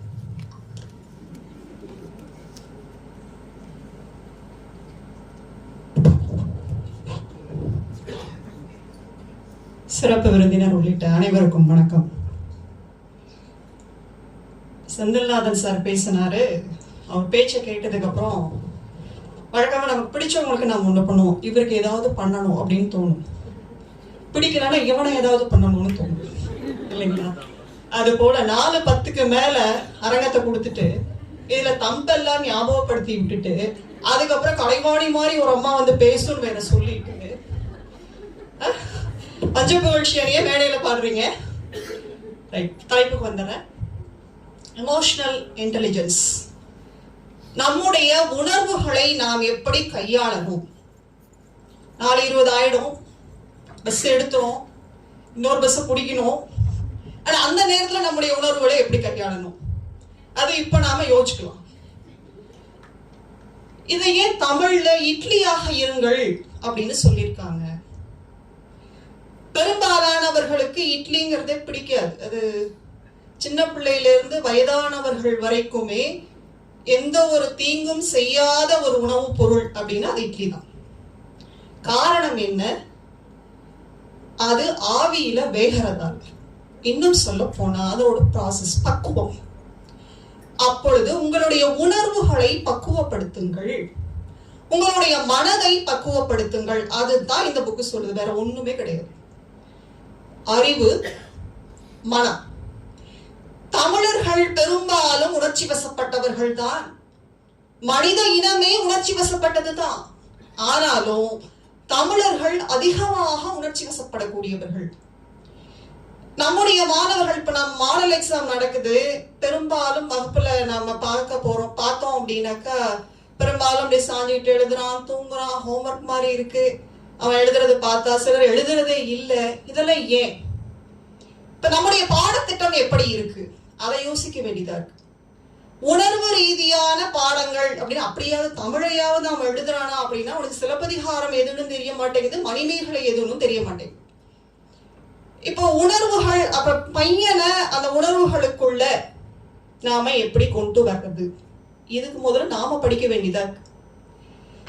ஒரு மனிதன் எப்பொழுதுமே காத்திருக்க பழகணும். அது இந்த புத்தகம் சொல்லுது நமக்கு. காத்திருக்க பழகுங்கள். எங்க காத்திருக்கிறோம்? சிக்னல்லையே நம்ம காத்திருக்கிறது இல்லை. அப்போ சட்ட மீறல் அங்கிருந்தே வந்துருது. இட்லியினுடைய முக்கிய அம்சம், ஒரு உணவுப் பொருள் அப்படின்னா உப்பு, புளி, மிளகாய் எல்லாமே தேவையான அளவு இருந்தாதான் அது சரியா இருக்கும். இப்ப இந்த நூல் நமக்கு எதை சொல்லுது அப்படின்னா, உங்ககிட்ட தேவையில்லாத விஷயங்கள் இருக்குன்னு நீங்க உணர்ந்தீங்கன்னா அதை குறைச்சுக்கோங்க அப்படின்னு சொல்லு. உங்களுக்கு தேவையானது எதுவோ அதை நீங்கள் அதிகப்படுத்திக் கொள்ளுங்கள். உங்களுடைய செயல்களை, நீங்கள் செய்யக்கூடிய செயல்களை வரிசைப்படுத்துங்கள். அது தவறாக இருந்துச்சுன்னா அந்த வரிசையை மாத்திக்கோங்க. இன்னைக்கு பண்ண மாதிரியே நாளைக்கு பண்ணணும். அது நம்ம அன்றாட வாழ்வில் 5:30 மணிக்கு அலாரம் வைப்போம், ஆனா எந்திரிக்க மாட்டோம். காலத்தின் அதிகாரத்தை நாம் ஏற்பது இல்லை, ஆனா காலம் ஓடிட்டு தான் இருக்கும். இந்த காலத்தோட தலையில ஒரு தட்டை தட்டிட்டு இன்னொரு 10 நிமிஷம் கழிச்சு எழுந்திரிச்சுக்கலாம் அப்படிம்போம். ஆனா காலேஜ் பஸ் பிடிக்க வரும்பொழுது நம்முடைய மனசு பேசும், நாளைக்கு இப்படி பண்ணக்கூடாது, கடவுளே இன்னைக்கு எப்படியாவது பஸ் பிடிச்சிடணும், நாளைக்கு பார்த்துட்டு நாளைக்கு சீக்கிரம் எந்திரிச்சணும் அப்படின்னு இந்த மனம் சொல்லும். ஆனா அடுத்த நாளும் அதே கதை தான் தொடரும். அப்போ செயலினுடைய வரிசையை நீங்கள் மாத்திக்கோங்க. அது தவறாக இருந்தா செயலோட வரிசையை மாத்திக்கோங்கன்னு சொல்றாங்க. மனதினை முறைப்படுத்துங்கள். என்ன பண்ணணும், என்ன பண்ணக்கூடாது, இது ஏன் பண்ணணும், இது தேவையா அப்படின்னு சொல்லிட்டு உங்களுடைய மனதை முதல்ல முறைப்படுத்துங்கன்னு இந்த நூல் நமக்கு சொல்லுது. அதே போல ஒரு பிரச்சனை அது என்ன பிரச்சனைன்னு பாருங்க. அந்த பிரச்சனைக்கு எவ்வளவு ரியாக்ஷன் கொடுக்கணுமோ அவ்வளவு கொடுத்தா போதும். தேவையில்லாம அதிகப்படியான ரியாக்ஷன் தேவையில்லை. நம்முடைய மூளை காலையில எப்படி செயல்படுது அப்படின்னா, ஐசியூ வார்டில் இருக்கக்கூடிய பேஷண்ட்டை எப்படி எந்த ஒரு இதுவும் இல்லாம உடனே உள்ளுக்குள்ள கொண்டு போய் சேர்ப்பாங்களோ அது போலதான் காலையில நம்முடைய பரபரப்பு அவ்வளவு வேகமா இருக்கு. ஆனா மனதிற்கு தகவல் சொல்லணும். மனதிற்கு நாம் தகவல் சொல்லும் பொழுது கவனமா சொல்லணும்னு இந்த நூல் நமக்கு சொல்லுது. காரணம், மனிதன் சிந்தித்து எப்பொழுது முடிவு எடுக்கணும். ஆனா அந்த முடிவு எடுக்கிறதுக்குள்ள அது அமிக்டலா வந்துடுது. வழக்கமா சொல்லுவாங்க, தென்னை மரத்துல ஏறும்போது ஒரு புத்தி, இறங்கும் போது ஒரு புத்தின்னு சொல்லுவாங்க இல்லையா? அதுக்கு காரணம் இந்த அமிக்டலா தான். அதே போல அறிவு, இந்த அறிவு வெற்றியை தருமா அப்படின்னா, அறிவை முதலில் உணர்ச்சி தான் ஜெயிக்குது. ஆனா நம்முடைய மனதை நாம் நன்றாக ஆராய்ந்து வைத்திருந்தால், இன்றைக்கு அப்துல் கலாம் அவர்களினுடைய பிறந்த நாள். நேர்மை, மரியாதை அப்படின்னா நமக்கு தெரிந்த எடுத்துக்காட்டு அவரை தான் சொல்ல முடியும் இல்லையா? அப்போ மதிப்பும் ஆதரவும் யாருக்கு நாம கொடுப்போம்? நேர்மையானவர்களுக்கு தான் நாம கொடுப்போம். அப்போ இத நாம மனதிற்குள்ள பயிற்சி பண்ணணும். மனதுக்குள்ள நல்ல எண்ணங்களை முதல்ல கொண்டு போகணும். நல்ல விஷயத்த மட்டுமே பேசணும், நல்லதை மட்டுமே நினைக்கணும். இதெல்லாம் ஒரு காலகட்டத்துல கோயில்ல சொல்லுவாங்க. கோயில்ல போனா கதா காலட்சேபம் பண்ணுவாங்க, கம்பராமாயணம் சொல்லுவாங்க. இன்றைக்கு நான் எல்லாத்துக்கும் ஒரு மிஷினை ஒண்ணு வச்சுக்கிட்டு நாமும் இயந்திரங்களோட இயந்திரங்களாகவே பயணப்பட்டுக்கிட்டு இருக்கோம். இதுல நாம எவ்வளவு யோசிச்சாலும் சமயோஜித புத்தி அப்படின்னு ஒண்ணு சொல்லுவோம் இல்லையா? எந்த ஒரு விஷயமா இருந்தாலும் அதை சொல்லக்கூடிய விதம் அப்படின்னு ஒண்ணு. அந்த சொல்லக்கூடிய விதம், நீங்க எப்படி பேசணும், எந்த இடத்துல பேசணும், என்ன பேசணும். நீங்க வாட்ச பாக்குறீங்க, 4:20 ஆச்சு, நீ என்ன பேசுற அப்படின்னு முடிச்சுக்கிறேன். உணர்வுகளை கையாளுவதில் திறமைசாலியாக எப்படி இருக்க முடியும்? அதுக்கு ஒரு 7 விதமான புத்திசாலித்தனம் நமக்குள்ள இருக்குன்னு இவர் பட்டியலிட்டார் சோமவல்லியர். வார்த்தைகள் சம்பந்தப்பட்டதா இருக்கலாம். இப்ப வார்த்தைகள் சில நேரங்களில் உங்களை வெற்றியாளனாக ஆக்கலாம். தர்க்கம், விவாதம் செய்யறது, சங்கீதம், இது எல்லாமே நமக்குள்ள ஆல்ரெடி நம்ம செஞ்சுட்டு இருக்கோம். வீட்டுல இருக்கிறவங்களோட விவாதம் பண்ணுவோம், தேவையில்லாம சண்டை போடுவோம். அது இல்லை, நியாயமான விஷயத்துக்கு.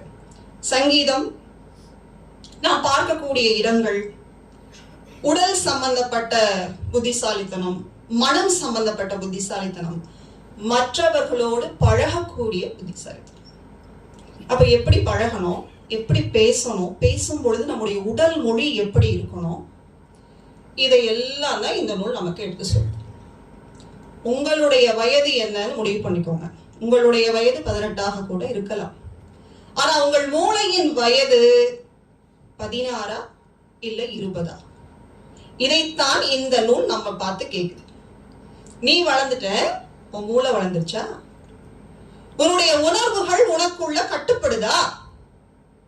வெற்றி பெற்றவர்களினுடைய ஒரு பட்டியல் எடுக்கிறாங்க, அவங்க எப்படி ஜெயிச்சிருக்காங்க, அவங்களுக்குள்ள என்ன ஒற்றுமை இருக்கு அப்படின்னு பட்டியலிடும் பொழுது அதுல அறிவுங்கிறதே கிடையாது. ஜெயிச்சவங்களுடைய வரலாற்றை எடுத்து பார்க்கிறாங்க, ஆய்வு செய்து பார்க்கும் பொழுது அறிவு அங்க இல்ல. என்ன இருக்கு? நம்பகத்தன்மை ஜெயிச்சிருக்கு. ஒரு இடத்துல அனுசரிச்சு போறது ஜெயிச்சிருக்கு. எல்லாரும் சேர்ந்து இணைந்து பணியாற்றும் பொழுது அவர்கள் வெற்றி பெற்றிருக்கின்றார்கள். இது எதுவுமே அறிவு சம்பந்தப்பட்டதாக இல்லை அப்படின்னு ஆசிரியர் சொல்றார். சரி, என்னதான் வேணும் நமக்கு? என்ன வேணும்? மனதை சுத்தமாக வச்சுக்கணும்னு சொல்றார். இதை முதல்ல நாம செய்யணும்.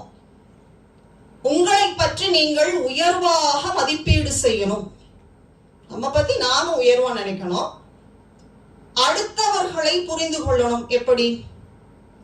சொல்ல வேண்டிய விஷயத்த நான் சூக்க சொல்லணும். இதுல 11வது கட்டுரைன்னு நினைக்கிறேன். கண்டபடி கடிதத்தில் திட்டுங்கள் அப்படின்னு எழுதியிருக்கார். இதுதான் தலைப்பு. என்ன சொல்றாரு? ஒருத்தர் மேல நம்ம கோவம் வருதா? கோவப்பட மாட்டேன் கோவப்பட மாட்டேன் கோவப்பட மாட்டேன். யோசிச்சுக்கோங்க.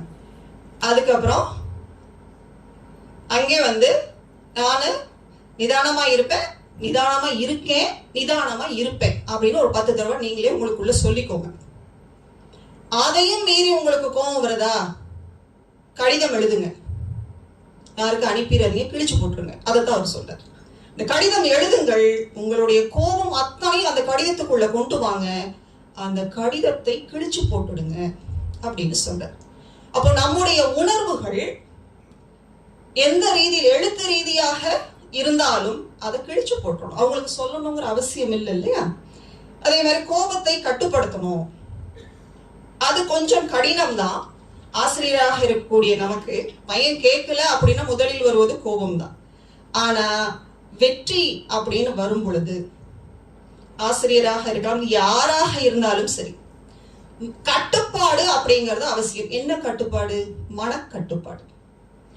மனம் வந்து அறிவின் கட்டுப்பாட்டுக்குள் வரணும். இதுதான் இந்த இட்லியாக இருங்கள். அறிவு சொல்றத மனசு கேட்கும். ஆனா பெரும்பாலும் இன்னைக்கு நம்ம என்ன பண்றோம், மனசு சொல்றத அறிவு கேட்க வச்சுக்கிட்டோம். மனம் ஒரு குரங்கு. அதுல வேற விதமான கருத்துக்கள் உண்டு.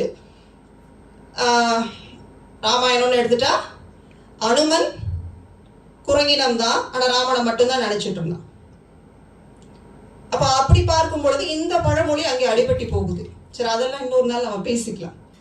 அப்ப இங்க என்ன சொல்றாங்க, மனம் எப்பொழுதும் அறிவின் கட்டுப்பாட்டுக்குள் இருந்தால் நாம் வெற்றி பெறலாம். இதுதான் இந்த புத்தகம் நமக்கு சொல்லக்கூடிய ஒரு விஷயம். வ.உ. சிதம்பரம் பிள்ளை எல்லா சுதந்திர போராட்ட வீரர்களிலேயே நாம் என்றைக்கும் மறக்க கூடாத ஒருவர். ஏன்னா எல்லா ஊர்லேயும் எல்லா மாவட்டங்கள்லையும் இருக்கக்கூடிய பார்க்குக்கு பார்த்தீங்கன்னா வ.உ.சி. பார்க் எல்லா ஊர்லேயுமே உண்டு. ஆனால் அது நமக்கு பெருசாக தெரியறதில்லை. விடுதலை போராட்ட தியாகிகள்ல எல்லோரும் மதிக்கக்கூடியவர்கள். ஆனாலும் இவர் கொஞ்சம் இரட்டை ஆயுள் தண்டனை பெற்றவர். அது நேரம் கருதி நான் சுருக்கமா சொல்லிடுறேன். வ.உ. சிதம்பரம் பிள்ளை அவர்களை வந்து கைது பண்றதுக்கு போலீசார் காவலர்கள் காத்திருக்கிறாங்க. ஆனா அந்த நேரத்துல அவர் வந்து மாறுவேடம், ஒரு சீக்கிய போல மாறுவேடம் அணிந்து அவர் போறார். மாறுவேடம் அணிஞ்சு போனாலும் பேர் சொல்லி கூப்பிட்டா யாரா இருந்தாலும் திரும்பிடுவோம். ஒரே ஒரு காவலருக்கு மட்டும் அந்த இவரா இருக்குமோ அப்படின்னு ஒரு சந்தேகம் வருது. மிஸ்டர் சிதம்பரம் பிள்ளை அப்படின்னு கூப்பிடுறாங்க. அவர் திரும்பவே இல்லை. பக்கத்துல வரார் இந்த காவலர். வந்து இது என்ன, அவருடைய பையில வந்து விஎஸ் அப்படின்னு எழுதியிருக்கு. அவர் கேட்கிறார் இது என்ன அப்படிங்கும்போது விக்ரம் சிங், அவர் என்னுடைய பேர் தான் விஎஸ் விக்ரம் சிங் அப்படின்னு சொல்றார். இதுதான் அந்த அறிவு. உணர்வு என்ன பண்ணோம், நம்ம பேரை கூப்பிட்டோன்னே அந்த உணர்வு திரும்பி பார்க்கும். ஆனா அறிவு வழக்கறிஞர் இல்லையா அவரு. அறிவு என்ன பண்ணுது, நீ இப்போ சிதம்பரம் பிள்ளையா இங்க நிக்கல, ஒரு பயணச்சீட்டு எடுக்கிறதுக்காக ரயில்வே ஸ்டேஷன்ல நிக்கிறாரு. யாரா இருந்தாலும் பேரை சொல்லி கூப்பிட்டோன்னே டக்குன்னு திரும்பிடுவோம். ஆனா அந்த அறிவு அங்க வேலை பார்க்குது. திரும்பாம ஐ ஆம் விக்ரம் சிங் அப்படின்னு சொல்றாரு. அப்ப இது போல உணர்வுகளை கட்டுப்படுத்தணும். அது அறிவு ரீதியாக இருக்கணும். அப்ப அறிவின் பேச்சை நாம் என்னைக்கு கேட்கிறோமோ, அறிவின் கட்டுப்பாட்டிற்குள் நம்முடைய மனம் என்றைக்கு வருகிறதோ அன்றைக்கு நாம் வெற்றியாளர்களாக இருப்போம் அப்படின்னு இந்த நூல் நமக்கு எடுத்து சொல்லுது. வாய்ப்புக்கு நன்றி.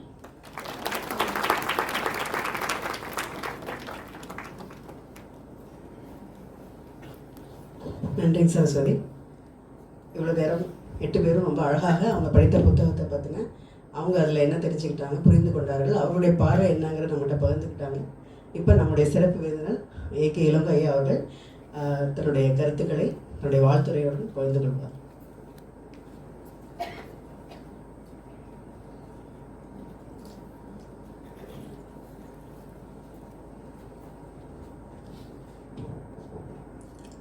அனைவருக்கும் வணக்கம். உங்களை எல்லாம் ஒரு புது மாதிரியான சோதனைக்கு உள்ளாக்கிட்டேன்னு நினைக்கிறேன். அதாவது சொல்லுவாங்க உங்களுக்கு ஒரு குட் நியூஸ் ஒரு பேட் நியூஸ்னு. அந்த சோதனை கொடுத்ததற்கு வருந்துகிறேன். அதே சமயத்தில் இவ்வளவு நல்ல முறையில் அதை வந்து நான் கொடுத்த அந்த ஒரு சின்ன ஒரு எக்ஸசைஸ், அந்த புத்தகத்தை படித்து வந்து மேலே இவங்க அவங்களுடைய பங்களிப்பு தந்ததற்கு நான் மிகவும் மகிழ்ச்சி அடைகின்றேன். உங்கள் அனைவருக்கும் என்னுடைய பாராட்டுகள். அன்புமணி மேம் சொன்னாங்க, நான் தாளராக இருந்த பொழுது ஆசிரியர் தினத்திற்கு ஒரு புத்தகம் கொடுக்க ஆரம்பித்தேன், அது இன்றளவும் தொடர்ந்து கொண்டிருக்கிறது என்று. உண்மையில் இந்த வருடம் இந்த புத்தகத்தை உங்களுக்கு கொடுத்ததில் நான் மிகவும் மகிழ்ச்சி அடைகிறேன். ஏன்னா அது மிக மிக பொருத்தமான புத்தகம் என்று இப்பொழுது இவர்கள் கொடுத்த அந்த விரிவுரை ஆய்வுரையில் நான் புரிந்து கொண்டேன். நான் அதை வந்து ஒரு 2 வருடம் என்னோட டேபிளில் இருந்தது. நான் வந்து பொறியியல் கல்லூரி தாளராக இருக்கும் பொழுது என்னோட டேபிளில் இந்த புத்தகம் இருந்துகிட்டே இருந்தது. எனக்கு எப்பப்பெல்லாம் ஒரு அரை மணி நேரம் 10 நிமிஷம் இடைவெளி கிடைக்குதோ அதை புத்தகத்தை எடுத்து திருப்பி திருப்பி படிப்பேன். எந்த பக்கம் வருகிறதோ அந்த பக்கத்தை படிப்பேன். மீண்டும் மீண்டும் அந்த புத்தகத்தை படிக்கும் பொழுதுதான் எனக்கு தோன்றியது, இதை விட ஒரு சிறந்த புத்தகம் இருக்காது, இதை கொடுக்க வேண்டும் என்று.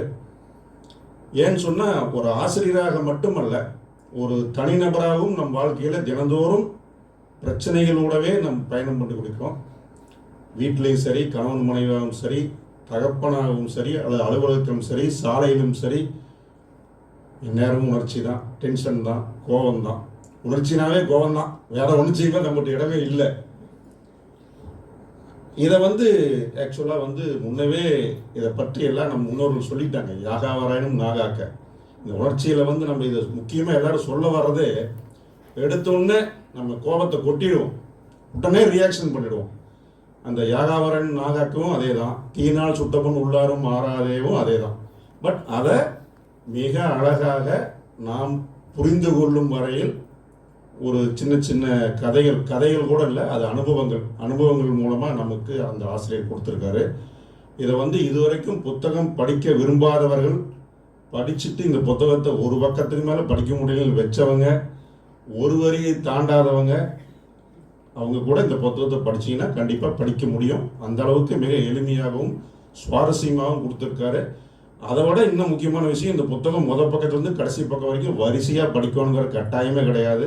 நீங்கள் எந்த பக்கம் வேணால் கண்ணை மூடிட்டு தூரங்க, பைபிளை படிக்கிற மாதிரி அதில் என்ன வருதோ அதை படிங்க, அதில் என்ன சொல்லியிருக்காரோ அதை புரிஞ்சுக்கங்க, அதுவே போதும்.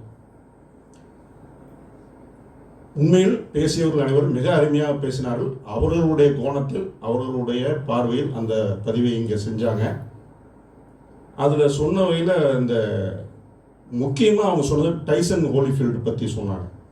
அது அப்பொழுது நான் வந்து நிறைய ஸ்போர்ட்ஸ் நியூஸ் படிச்சுட்டு இருப்பேன், அதனால் அதை பற்றி எனக்கு தெரியும். இதே மாதிரி 2 ஸ்போர்ட்ஸ் நியூஸ் உங்களுக்கு சொல்லலான் இருக்கேன். அதாவது உணர்வு அப்படிங்கிறது கோபம் மட்டும் இல்லை, மற்ற எல்லா உணர்வுகளையும் அதை வந்து நம்ம பக்குவமாக நிர்வகிக்கணும். எமோஷனல் இன்டெலிஜென்ஸ் அப்படிங்கிறதுக்கு சரியான பெயர் அப்படிங்கிறது உணர்வு மேலாண்மைன்னு நான் நினைக்கிறேன். அதாவது பாரதியார் சொல்வார், ரௌத்ரம் பழகு. கோபம் வரும், கோபம் வேணும், கோபத்தை காட்டணும், ஆனால் எப்படி காட்டணுங்கிறத நம்ம பழகிக்கணும். எடுத்தோன்னே தவறான வார்த்தை, மிக மிக அடுத்தவர்களை புண்படுத்தும் வார்த்தையை பேசாமல் சரியான வார்த்தையை பேசணும். அல்லது கோபம் வேண்டாம் அப்படிங்கிறது நம்ம தடுத்து கொள்ள பழகிக்கணும். அதே மாதிரி உணர்வுகளையும் மேலாண்மை செய்ய பழகிக்கணும். 2 உதாரணம் சொல்கிறேன்னு சொல்லியிருந்தேன் இல்லையா, அதில் ஒன்று வந்து டெண்டுல்கர், வினோத் காம்ப்ளி. இதில் எத்தனை பேர் வினோத் காம்ப்ளி தெரியும்னு தெரியாது. டெண்டுல்கர் எல்லாத்துக்கும் தெரியும். வினோத் காம்ப்ளி எத்தனை பேருக்கு தெரியும்? ரொம்ப சந்தோஷம். அதாவது ஒரே பள்ளிக்கூடத்தில் 2 பேரும் படித்தவங்க, ஸ்கூல் கிரிக்கெட் டோர்னமெண்ட்டில் உலக சாதனை செஞ்சவங்க டெண்டுல்கரும் வினோத் காம்ப்ளி. ஒரே பீரியடில் இந்திய அணிக்குள்ளே வராங்க. வந்த காலகட்டத்தில், துவக்க காலகட்டத்தில் டெண்டுல்கரை விட அதிகமான ரன்கள் குவித்தவர் வினோத் காம்ப்ளி. இடதுகை பேட்ஸ்மேன், டபுள் செஞ்சுரியாக அடித்தவர். ஆனால் வெற்றி, மிக சிறிய வயதில் வெற்றி அதிகமாக வருகிறது, புகழ் அதிகமாக வருகிறது. அந்த வெற்றியை நிர்வகிக்க தெரியாமல், அந்த வெற்றி என்ற உணர்வை அவரால் மேலாண்மை செய்ய தெரியாமல் தவறான பழக்கங்களுக்கு போகிறாரு. வாழ்க்கையில் மிக மோசமான நிலைமைக்கு போய் இன்றைக்கு உலகத்தில் வினோத் காம்ப்ளினை யாருக்குமே தெரியாமல் போயிட்டார். இப்போ அவருடைய வாழ்க்கையை நடத்துவதற்கு அடுத்தவர்கள் உதவி செய்யக்கூடிய நிலைமையில் இருக்கிறார். ஆனால் அதே வெற்றி யாரும் எண்ணி பார்க்க முடியாத வெற்றி 16 வயதில் அறிமுகமான டெண்டுல்கருக்கும் வந்துச்சு. 1989 அவருடைய 16வது வயதில் டெஸ்ட் ஆடுறாரு. உலகத்தின் மிக அதிகமான வேகத்தில் பந்து வீசுகின்ற இம்ரான்கான், வசீம் அக்ரம், பக்கார் யூனிஸ் போன்ற பவுலர்களை எதிர்த்து விளையாடுறார். தோல்விதான். இருந்தாலும் அவர் தன்னுடைய சரியான உணர்வுகளை கட்டுப்படுத்தி கொண்டு அவர் வாழ்க்கையில் எப்படி வந்தார், இன்றைக்கு அவர் காட் ஆஃப் கிரிக்கெட்ங்கிற இடத்துல இருக்கிறார். அவருக்கும் சோதனைகள் வந்தன, அவருக்கும் ஸ்லெட்ஜிங் நடந்தது, அவருக்கும் எல்லா விதமான யுத்துகளையும் அவருடைய தோல்வியடைகிறதுக்காக எதிரணிகள் பயன்படுத்தினார்கள். ஆனால் அதையெல்லாம் கண்டுக்காம அவர் சமாளிச்சதுனால தான் அவர் வெற்றியில் இருக்கிறார். இது வெற்றியை கையாள்வது. தோல்வியை கையாள்வது தான் நம்ம டைசன் அண்ட் ஹோலிஃபீல்ட். அதேமாதிரி இன்னொரு உதாரணம் சொல்கிறேன். எத்தனை பேருக்கு ஜினடின் ஜிடேன் தெரியும்? ஜினடின் ஜிடேன்கிறவர் வந்து பிரான்ஸ் நாட்டினுடைய மிகச்சிறந்த கால்பந்து விளையாட்டு வீரர். உலகக்கோப்பை ஃபைனலில் பிரான்ஸும் இட்டாலியும் விளையாண்டுருக்காங்க. இவர் வந்து ஜினடின் ஜிடேன் வந்து மிக சிறந்த வீரர். அந்த நாடு வந்து விளையாட்டில் அப்போ வந்து 2 பேருக்கு கடுமையான ஒரு போட்டி வந்து போட்டியினுடைய காலகட்டம் தாண்டி எக்ஸ்ட்ரா டைம் போகுது. அப்போ வந்து உங்களுக்கு தெரியும், எப்பவுமே ரொம்ப டஃப் ஃபைட் இருக்கும் பொழுது வீரர்கள் எல்லாரும் உணர்ச்சி குவியில் இருப்பாங்க. ஒருத்தர் இடித்து தள்ளிக்குவாங்க, திட்டுவாங்க, அந்த மாதிரிலாம். அப்போது இட்டாலியை சேர்ந்த ஒரு வீரர் இவரை பற்றி ஏதோ ஒரு பேட் கமெண்ட் பாஸ் பண்ணுறார். அது ஜஸ்ட் லைக் தட் பாஸ் பண்ணிட்டு போயிட்டே இருக்கலாம். அதை நம்ம வந்து மறந்துருக்கலாம், அல்லது வந்து கடந்து போயிருக்கலாம். இவர் அதை தாங்க முடியாமல் இவர் என்ன பண்ணிட்டாரு, அந்த வீரரை வந்து தலையால் முட்டி கீழே தள்ளிட்டார் கிரவுண்டில். அவ்வளவு பெரிய மேட்ச், உலகமே பார்த்து கொண்டிருக்கிறது. உலகக்கோப்பை கால்பந்து ஃபைனலில் உலகமே அறிந்த ஒரு வீரர் எதிரணி வீரரை தலையில முட்டி கீழே தள்ளிட்டாரு. அது மிகப்பெரிய ஒரு தவறான சம்பவம். இவருக்கு ரெட் கார்டு காட்டிட்டாங்க. அது மட்டும் இல்லை, இந்த போட்டி அவருக்கு கடைசி போட்டி, அவருடைய கேரியரில் கடைசி போட்டி. ஸோ அவர் என்னாச்சு, அவருடைய கேரியரில் ஒரு தவறான உதாரணத்துக்கு காரணமான ஒரு சிறந்த வீரர் ஆயிட்டாரு. அந்த போட்டியில் பிரான்ஸ் தோத்தது. இதுதான் வரலாறு. ஆக வெற்றியிலும் சரி தோல்வியிலும் சரி நாம் நிதானத்துடன் நடந்து கொள்ள வேண்டும் என்பதுதான் இந்த உதாரணங்கள் காட்டுகின்றன. இப்போ நம்ம ரியல் லைஃப் உதாரணத்துக்கு வரேன். இந்த கோபம், இந்த தவறான வார்த்தை பிரயோகம், தவறான ஒரு முடிவு, இதெல்லாம் எதனால் நடக்குதுன்னா, நம்ம ஒரு செயலை பார்க்குறோம் அல்லது ஒரு செயல் நடக்குது நம்ம கண்மணி. நம்ம செந்திலான் சார் சொன்னார், ஒரு வண்டி எப்படி வந்தது, அதில் எப்படி நம்ம வந்துட்டோம், அல்லது அடுத்த உணர்வு அதை சந்திச்சதுக்கப்புறம் அடுத்த முறை நம்ம எப்படி அந்த செயலை நம்ம கடக்கிறோம் அப்படின்னு. ஃப்ராக்ஷன் ஆஃப் செகண்டில் நமக்குள்ள நடக்கிற அந்த மாற்றங்கள்.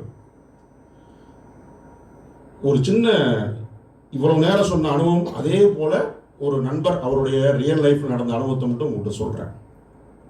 அவர் ஒரு பேச்சாளர். அவரை வந்து ஒரு விழாவுக்கு பேசுவதற்காக கூப்பிட்டுருக்காங்க. அவர் அந்த நிகழ்வினுடைய சிறிது நேரம் முன்னாலேயே போயிடுறார் அந்த அரங்கத்திற்கு. அப்போ அந்த அரங்கத்திற்கு எல்லாம் வந்துகிட்டு இருக்காங்க. சிலர் வந்து முன்பாக நின்று கொண்டிருக்கிறார். இவர் உள்ளே போகும்பொழுது இவருக்கு அறிமுகமான சிலர் அங்கே ஒரு ஓரமாக நின்றுட்டு இருக்காங்க. அவங்ககிட்ட போய் பேசுவதற்காக இவர் போகிறார். போகும்பொழுது ஒவ்வொருத்தரையும் கை கொடுக்குறாரு, கை குலுக்கிட்டு பேசுகிறாரு. அந்த அறிமுகமான நண்பர்கள் மத்தியில் ஒரு அறிமுகம் இல்லாத ஒருவர் நிற்கிறாரு. இவர் கை கொடுக்குறாரு அவர்கிட்ட. ஆனால் அவர் வந்து இவருக்கு கண்டுக்கல, கை கொடுக்கல.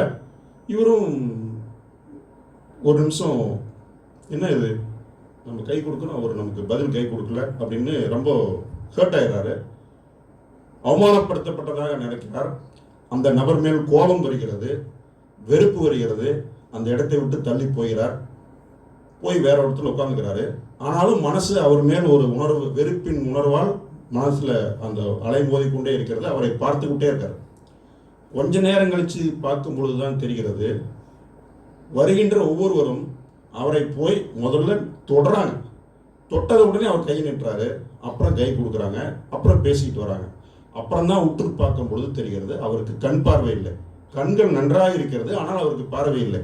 எடுத்தவுடன் பார்த்தால் அவருக்கு கண் பார்வை இல்லை என்பது நமக்கு தெரியாது. கண் பார்வை இல்லாதனால இவர் கை நீட்டணும்னு அவர் கை கொடுக்கல.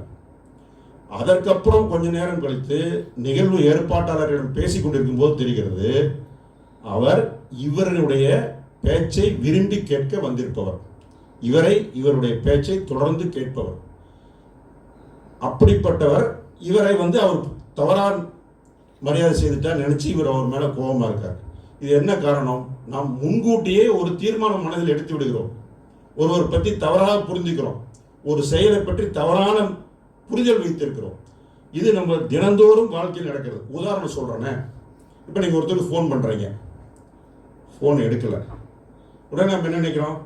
அவனுக்கு ரொம்ப திமிரா போச்சு, நம்மள மதிக்கல, ஒரு ஃபோன் காலவே எடுக்க முடியல, எவ்வளவு அப்படி பலவாறாக நம்ம மனசுக்குள்ள அவரை பற்றின ஒரு பிம்பத்தை உருவாக்கி கொள்றோம். அதுவே நாம் சாப்பிட்டுட்டு இருப்போம், வேற ஏதாவது முக்கிய வேலை இருப்போம், ஒரு ஃபோன் வரும், பார்ப்போம், இருக்கட்டும் அப்படின்ட்டு அப்புறமா பண்ணலாம்னு நினைப்போம், பண்ண மாட்டோம். நம்ம அதே தான் பண்ணுறோம். அதுக்கு நாம் கொடுக்குற விளக்கம் வேறு.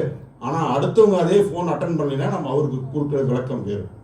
அதே போல் ஒரு இடம் போய் ஒரு பொருளாதார தேவை, நமக்கு பணம் தேவைப்படுது, போய் ஒரு 50,000 வேணும்னு கேட்குறோம், அவர் தரமானேங்கிறார். உடனே அவரை பற்றி தவறான ஒரு ரொம்ப மனிதாபிமானம் இல்லாதவன், நமக்கு இவ்வளோ தேவையில கேட்குறோம், கொடுக்க மாட்டேங்கிறான். அன்று அவருக்கு ஒரு பொருளாதார கடினமான சூழ்நிலை இருக்கலாம், நமக்கு தெரியாது. வேற ஏதாவது அவருக்கு ஒரு கடினமான சூழ்நிலை இருக்கலாம். அதே போல் இப்போ ஒரு வீட்டில் ஒரு விசேஷம் நடக்குது, உங்களை அழைக்கலை, நாம் என்ன நினைக்கிறோம்? நம்மளை மதிக்கலை, இந்த மாதிரி தவறாக நடந்துக்கிறோம். அவங்க ஏதாவது ஒரு சூழ்நிலையில் ஒரு 50 பேர் மட்டும் கூப்பிட்டு நடத்தலாம், ஒரு 100 பேர் மட்டும் நடத்தலாம், எமர்ஜென்சியாக ஒரு ஃபங்க்ஷனை உருவாக்கி இருக்கலாம், கால சூழ்நிலையாக இருக்கலாம், பொருளாதார சூழ்நிலையாக இருக்கலாம், உறவின் நெருக்கடியாக இருக்கலாம். அதற்கு காரணம் இருக்கும். நீங்கள் வந்து நமக்குள்ளேயே நாம் வந்து தவறான கற்பிதங்களை கற்பித்துக் கொள்கிறோம். இது எல்லாமே முன்கூட்டியே நாம் எடுக்கின்ற தீர்மானங்கள். இதனாலேயே பல பிரச்சனைகள் ஓடுகிறது. ஸோ இருக்கும், அவங்களுக்கு ஏதோ ஒரு காரணம் இருக்கும்பா அப்படின்னு எதாச்சும் அதை சகஜமாக எடுத்துக்கிட்டு கடந்து போக பழகிக்கணும். இது இப்போ இவங்க முன்னாடி பேசுனவங்க எல்லாமே சொன்னாங்க, பஸ்ஸுக்கு ஒன்றும் அவசரம் இல்லையே, ஒரு 2 நிமிஷம் கடை கொடுங்க, என்ன முடிச்சிடறேன். அதாவது சாதனையாளர்கள், சாதிக்க பிறந்தவங்க, அவங்க தான் அந்த உணர்வு மேலாண்மை பண்ணணும். உணர்வு மேலாண்மை பண்ணணும்னா நம்ம சாதிச்சிடலாங்க. என்னை பொறுத்த வரைக்கும் நான் சிம்பிளாக சொல்லிடுறேன், சாதிப்பதெல்லாம் அப்புறம், இட் வில் ஆட்டோமேட்டிக்கலி கம். நம்ம சாதிக்கிறோமோ இல்லையோ, தினந்தோறும் வாழ்க்கையை அமைதியாக, பீஸ்ஃபுல்லாக, சந்தோஷமாக இருக்கணும். அதற்கு இது வேணும். ரோட்டில் நாம் கரெக்டான வழி தான் போகிறோம், இன்னொருத்தன் ஒன்வேல வர்றான், நாம் நிறுத்தி அவனை திட்டினோம்னா அவன் நம்மளை பேர்வேர்ட்ஸில் திட்டுவான். நம்ம பாட்டுக்கு வந்துட்டோம்னா நம்ம அன்னைக்கு ஆஃபீஸ் நம்ம வேலையை பார்க்கலாம். நிறுத்தி அவனோட சண்டைக்கு போனோம்னா அன்ற நாள் முழுக்க கெட்ட நாளாக தான் முடியும். அதுக்கு பதிலாக அவன் ஏன் உண்மையில வந்தான், அவன் தான் ரூல்ஸ் தப்பாக பண்ணான், நான் கரெக்டாக தானே வந்தேன், இதெல்லாம் இன்னைக்கு நடக்கிற காரியமா? It is not possible. நாம் சரியாக தான் வருவோம், அவன் குடிச்சிட்டு உள்ளே விழுவான், நம்ம பார்த்து பிரேக் போட்டு தான் ஆகணும். இல்லை நீ தான் தப்பாக அவன்கிட்ட சண்டை போனான், அவனே தண்ணி போட்டிருக்கான், அவன்கிட்ட போய் எந்த சாமிக்கு புண்ணியம் அவன்கிட்ட பேசி அவனை புரிய வச்சு, இது நடைமுறை சாத்தியமா? இட்லிலாம் அங்கே தான். நம்ம மாவா இருக்க வேண்டாம், இட்லியாவே இருந்தே ஆகணும். இன்றைக்கு காலத்தின் கட்டாயம். இல்லைன்னா நம்ம மாவா இருந்து இன்னும் அதை அரைச்சு தள்ளிடுவாங்க நம்மள. இது நம்ம சாதாரணமா சாதனையாளர்களுக்காக மட்டும் இல்லை, தினந்தோறும் வாழ்க்கை நிம்மதியாகவும் சந்தோஷமாகவும், வீட்டில் ஒரு சுமூகமான சூழ்நிலை வேணும். ஒரு சின்ன ஒரு வசனம் சொல்றேன். இப்போ 2 பேர்த்துக்குள்ள, அது கணவன் மனைவியாக இருக்கலாம், அலுவலகத்தில் இருக்கலாம், கொலீக்ஸாக இருக்கலாம், ஃப்ரெண்ட்ஸாக இருக்கலாம், ஒரு சின்ன வாக்குவாதம் வந்துடுது. அப்போ ஒருத்தர் சாரிப்பா அப்படின்றாங்க, சரி நான் உன்னை மன்னிச்சிட்டேன் அப்படின்றீங்க. இன்னொரு நம்பர், என்னது, நீங்கள் இது யாரை வேணால் உருவாச்சிக்கலாம், கணவன் மனைவியை உருவச்சுக்கலாம், மனைவி கணவனை உருவச்சுக்கலாம். சாரிப்பா, சரி நான் உன்னை மன்னிச்சிட்டேன். என்னது, இல்லை நீ தான் சாரின்னு சொல்லிட்டேன்ல, அதான் மன்னிச்சிட்டேன். மன்னிச்சியா? நீ யார என்ன மன்னிக்கிறதுக்கு? இல்லப்பா நீ சொன்ன மன்னிக்கிறவங்க நீ பெரியாளா? அப்ப நான் என்னதான் சொல்றது? சாரி சொன்னா நமக்குள்ள சாரியில இருக்குன்னு சொல்லி பழகு. இப்படித்தான் இன்னைக்கு இருக்கு, இல்லங்களும் உள்ளங்களும் இப்படித்தான் இருக்கு. So we have to be prepared to face all these things. இதுக்கிலிருந்து வெளியே வந்துட்டு நம்ம வாழ்க்கையை பீஸ்ஃபுல்லாகவும் சந்தோஷமாக இருக்கிறது தான் நம்ம இருக்கோம். At the end of the day நம்ம ஒர்க் பண்ணுறோம், சம்பாதிக்கிறோம், எல்லாம் இருக்குது. படுக்கையில் போய் படுக்கும் பொழுது மனசு சந்தோஷமாக இருக்கும், டென்ஷனே இருக்கக்கூடாது. அதுக்கு இந்த புத்தகம் உதவி பண்ணும். எத்தனை பேர் படிக்கல அதை மட்டும் கை தூக்குங்க. சரி, கண்டிப்பாக இன்னைக்கு போய் படிப்பீங்க நான் நம்புகிறேன். தேங்க்யூ.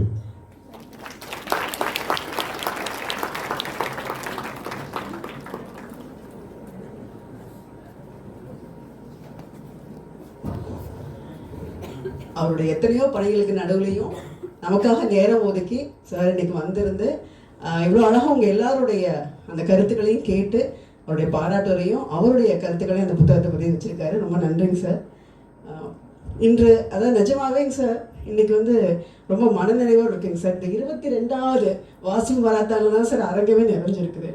அதுவும் எல்லாருமே நம்முடைய எப்போவாவது 1-2 ஸ்டாஃப் மட்டும் தான் வருவாங்க. இன்னைக்கு அத்தனை ஸ்டாஃபும் அதுவும் ரொம்ப அழகாக 8 பேர் பேசினாங்க. எல்லா வயதுலையும் இருந்தாங்க, வெவ்வேறு துறையிலேருந்து ரொம்ப அழகாக பேசுகிறாங்க. இத்தனை பேச்சாளர்கள் இங்கே இருக்காங்க அப்படிங்கிறது இன்னைக்கு ரொம்ப தெரிஞ்சுக்கிட்ட ஒரு விஷயம்.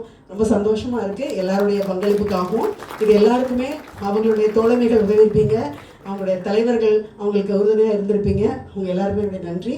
இத்தனை நேரம் பொறுமை காத்து இந்த நிகழ்வை வந்து சிறப்பாக்கிய உங்கள் அனைவருக்கும் நான் நன்றியை தெரிவிச்சுக்கிறேன். எல்லோருமே இட்லியாக இருக்க பழகுவோம். நன்றி.